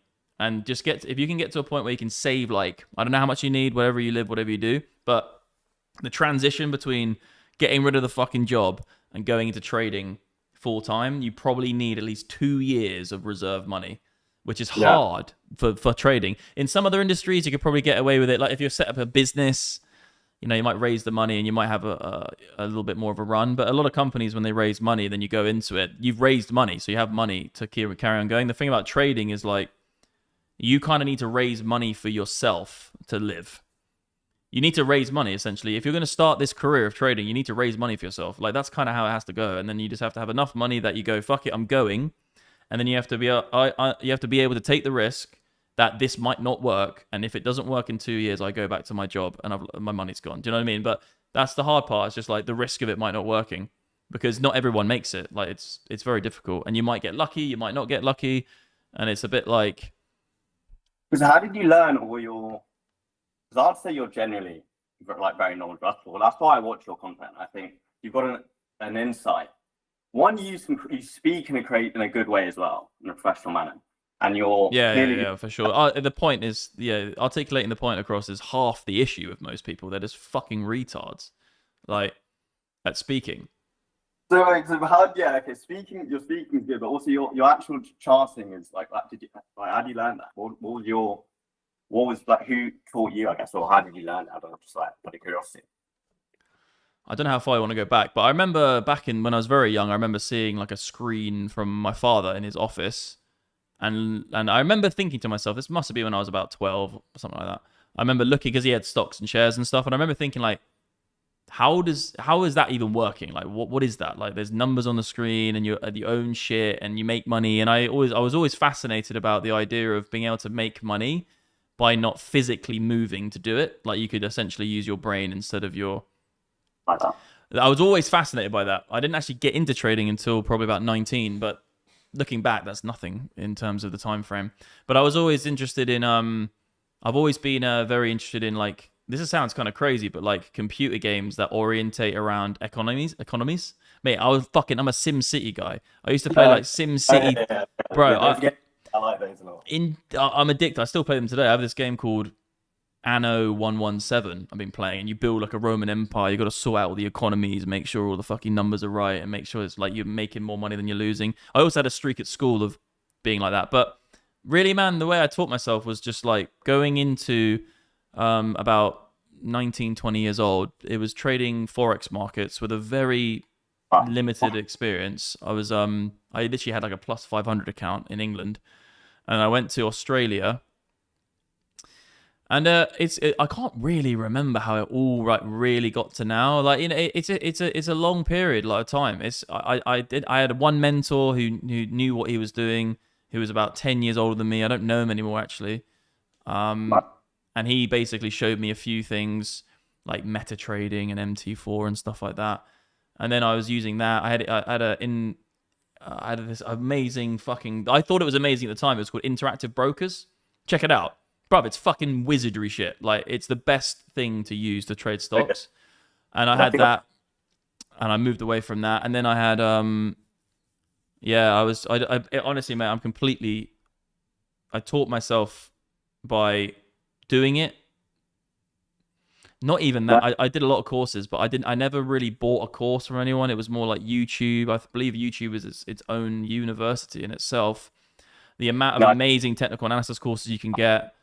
And also, I read a lot of books. And I've already said these a million times. Money Master the Markets. There's a lot of stuff by a guy. It's a German name called Schweigner, and it's called so there's I think it's Money Master the Markets, and then there's an interview book by I think it's called Mark Schweigner. Just type his name in and just do a book. It's an interviewing book where he interviews like very successful traders. You can learn a lot from that because you realize that all of the traders who are extremely successful today in this book, they all did the same fucking thing you did, and you thought you were stupid because of it. And it's like, well, actually, everyone does it. You shouldn't. A lot of people think like they can't trade, and actually, I was probably one of those people as well. I looked at it and I thought maybe that's a bit too much for me. You know what I mean? Like it's a bit techie. You know, it's like you have to be a mathematician to do it. A lot of people feel like that, and actually, you realize that even the best motherfuckers did exactly the same mistakes because the mistakes you make are so counterintuitive that everyone is going to make them. Like anyone's going to make the mistakes you make in trading. You're always going to think it's a good time to buy here because it looks like it's good to buy. Like, you're never going to start thinking, oh, it looks like it's not good to buy, so now I buy. Like that's not what human beings are designed to do. You have to build this up. It's a training ground. It's probably similar to an analogy where, you know, maybe a sniper, you know, at the beginning of their career, they try and aim on the target and shoot directly on the target.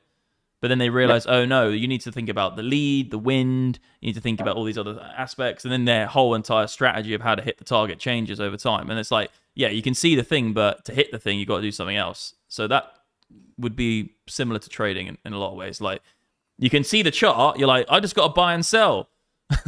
But then you have to get there and to make money to doing it. But yeah, no, I'm completely self-taught, lots of educational content. And I'm quite happy I did it on my own, man, because I've always been like that. I'm a very entrepreneurial spirited person. I genuinely don't really actually have a good mind for sitting and being lectured. I just want to do it. You know, that's just who I am. That's who I've always been, even at school. I was never like the guy who would be sitting there writing in his notepad like 3 hours after class. I was always just like much more active in the things I was doing. So I think that's a bit of a long answer, but I think maybe that gives you the answer you wanted. I think it's, definitely. You could make it, bro. Honestly, I've made tens of millions of dollars in this game, and you do not need to be a guy who wears a suit, who goes into an office, who does the traditional process. You can start understanding the traditional trading principles of the market. That's very important because those things never change. But you don't have to go through some, especially today, bro. You've got a brokerage account on your computer. Bro, like you've got an exchange you can log into in 10 minutes. You've got TradingView, which has 1,000 tickers and it costs $4 a month. Like the access and the ability to get in now is zero. It's almost as easy as setting up a Google account now to be a trader, which is pretty fucking alien even 10 years ago. So yeah, no, there's no barrier to entry to this. The funny thing is about that though, is because there's no barrier to entry, everyone thinks it's easy because things with a barrier to enter, you assume must be difficult. Like flying a plane. I can't do it. I'm not allowed to do it, so it must be hard. But with trading, it's like, oh, I can do it. You're allowed to do it. That means it must be easy. But it's probably just as difficult as some of the most... It's because it's so competitive, you know? It's... No, 100, mate. People get... Like, guys go to university, do work in probably some of the best, like, whatever, trading firms. And I don't know if you've gone against them, but I would think you probably make a bit more money than them because I think you're allowed to take on a bit more risk. Bro, dude, I literally set up a hedge fund. So I kind of skipped way ahead to like now I'm trading my money all the time. There was a... Yeah, go on. No, I'm saying I'm not surprised. I'm not surprised. Yeah, it was and like it's a bit of a gray area because I wasn't accredited. I didn't have I wasn't taking on public funds. It was literally directly family, friends, and my friends. And I only had about 20, 30 people in that circle who gave me money to trade for them at a point where I was transitioning from stock, shares, indices into crypto. And I had a vision for Bitcoin, so I called it Titan Investment Crypto Holdings. And we did the whole thing. And it's funny thinking about this because this was a long time ago. And we had we got like the whole thing sorted. I did it with my father, actually. My father gave me the money at the beginning. And I traded my friends' family's money for a period of 2 years.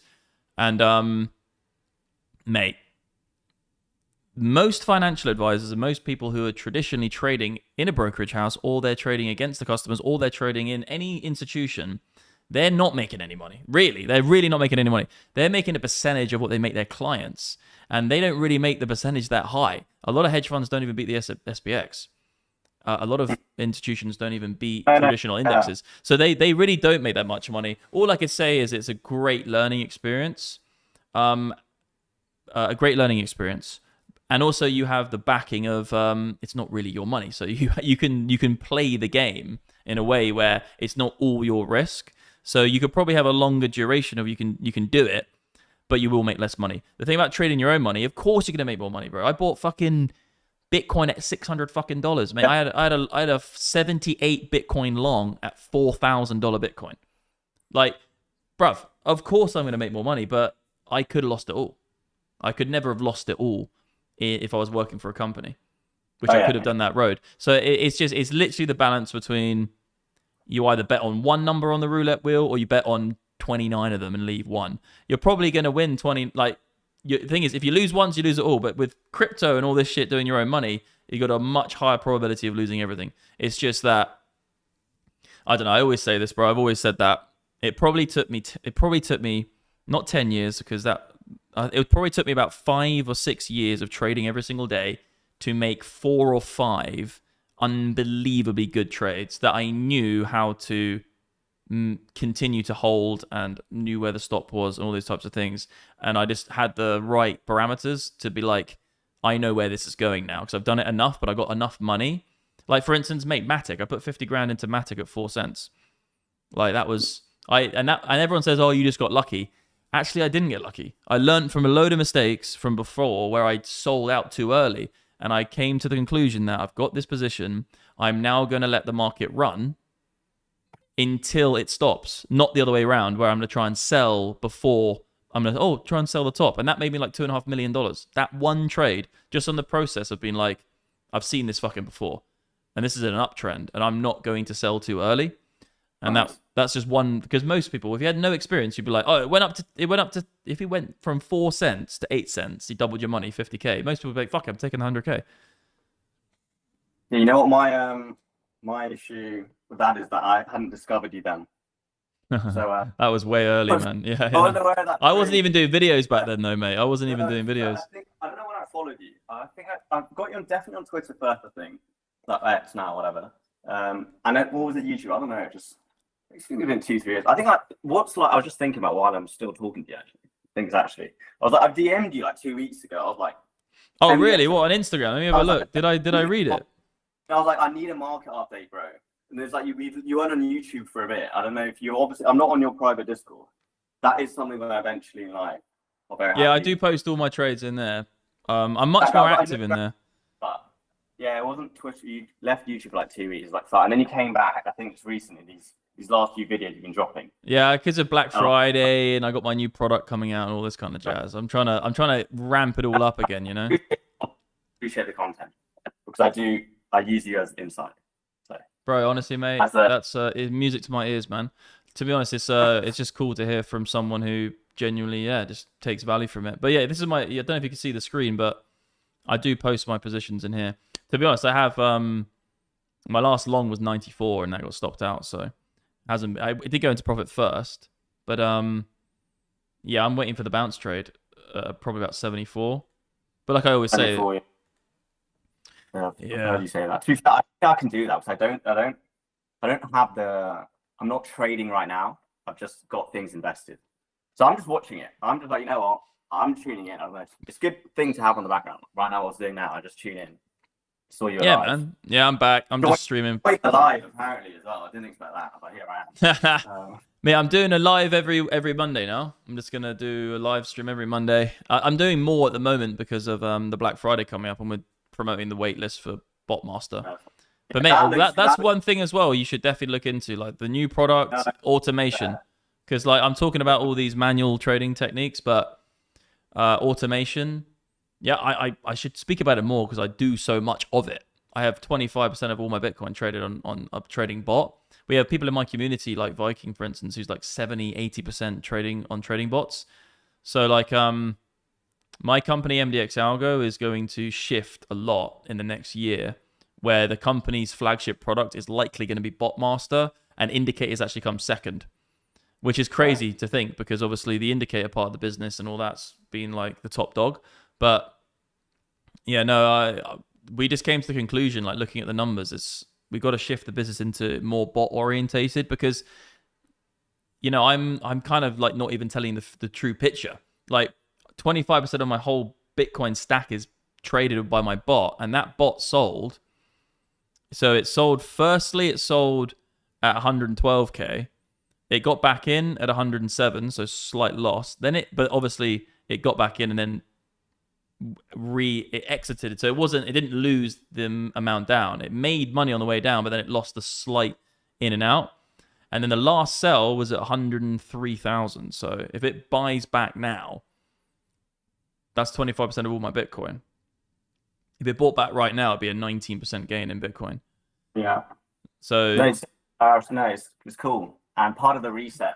Because obviously this is quite weird. I know a bit more about you than you know about me. Bro, I've never even seen you or met you. I met you for the first time right now.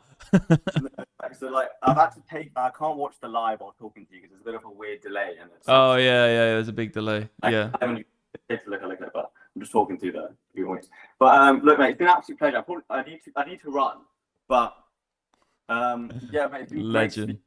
Thank you. I mean, as I said, didn't expect to be here. Yeah, man. Anytime, brother. Happily pop back in. Because I think it's quite yeah, bro, mate, you're a legend. Have a great time in London. Yeah. Cheers, mate. Legend, brother. Speak soon. Yeah. Right, we're putting it in the chat, boys. Whack the Google Meet link in the chat. I'll probably do a few more questions and bounce. Oh shit, nearly done 3 hours in here.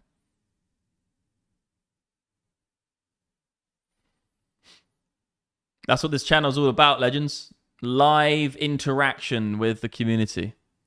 Loving it.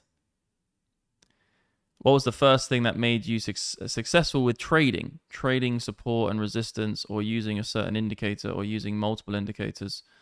Bro, that's a crazy question. It would probably have to be like in terms of successful. You could either say money wise or consistently profitable. Money wise was definitely just having an investment in Bitcoin for sure, because I got in at like $600, which was, looking back, was absolutely ridiculous. That's 100x to 60k. Also some great altcoin trades, but I think in terms of the transition between, I remember I had an account with Bybit and it was always negative. I always look at the P&L on it and it'd be negative. This is at the very start because I was hedging. I was using it to hedge, and then I think for this specific trade, it became in my head that I can do this consistently is when I turned around the equity curve and then it was like consistently up for at least 5 months. I think it was like 6 months of just up. I was like, bro, this is working good. And then just a genuinely understanding the difference between the four things, the DCA, the swing trading, the scalp trading, and the investments, and just breaking that up and doing that in a consistent way. That was super important for me. And also, I think you just get a context of it where you understand different aspects of trading. Like, for instance, you understand the botting side, you understand the high, lower time scalp trading, and being able to put all those things together. That's where it's at. But any trader, we have drawdowns. I just think it's you just got to manage up to the potential losses you can make and try and outweigh those with wins, and you'll get there. Because guys, I started with fucking no money, and I started as a trader first. Remember, I'm not an influencer first. A lot of these people who become traders now for some reason, they were influencers first, and then they started the trading thing. That's not the case with me. I'd already made a lot of money in trading before social media. Obviously, my prior fucking few years have been me just, you know, doing a bit more of the social media kind of stuff, but that wasn't at the very beginning. So it's like I was a trader first, and I made money first in trading, and that's what is important. And I hope you guys can see that. And I would say also, yeah, the successful part is long-term equity curve, and I think when you actually make some money. And I can't lie, Bitcoin was one of my best trades ever. But I had to spot that trade. I had to understand that trade. I had to know that it was going to be volatile. I had to know. I had to hold when I could hold. So it is. Most of it's probably DCA, but it's a skill in itself. Just getting into something early and knowing when to keep a hold of it and when not to in terms of investing. Because investing is 25% of my whole thing. Anyone else want to join me? Any legends out there want to join me on the old link? Get the waitlist as well. I'll pin it now. This is the waitlist for Botmaster. It's going to be an absolute monster. I'm actually really... Let me just try and pin this. I don't think I can. Yeah, there's a link in there from Pete which says the waitlist. It won't let me pin it for some reason. But yeah, no, Botmaster is coming out, and Botmaster is mental, guys. We do all the back testing for you. All you have to do is click one button. You get the settings on your screen to then make as trading bots. I actually do need to message my team. I should be going on a call with them in a minute, to be honest, to fix up a few bits. Yeah, he's here.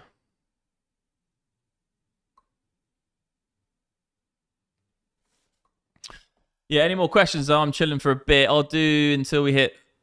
Actually, no, I won't. I'll probably bounce because I might just jump on this call.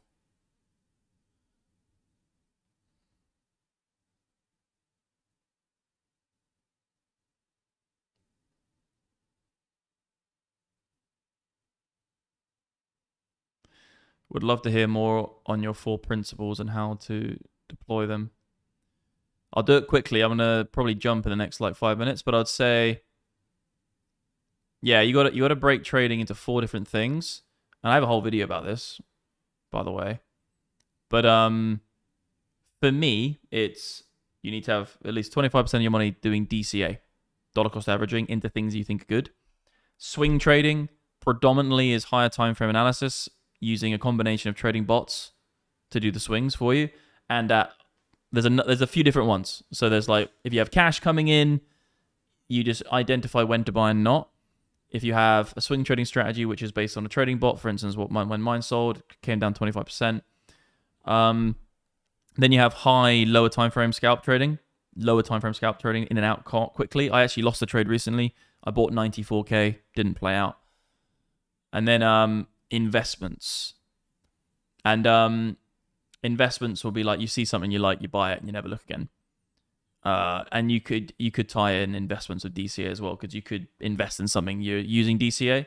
But I would say those are the 4 things which I think is important. Those 4 elements of trading, which is important. And if I want to break it down in terms of elements, also you want to say like botting and then manual trading is 2 different things. But I would say that DCA is one of the lowest risk, highest reward ways of buying stuff that you think is good and is very likely good. Stuff like gold and Bitcoin and silver and that kind of shit. DCA is very good, especially if it beats inflation. But Bitcoin's just beat inflation by a lot. A lot of these things like gold, they'll beat inflation for a bit, but they'll just keep up with inflation at other times.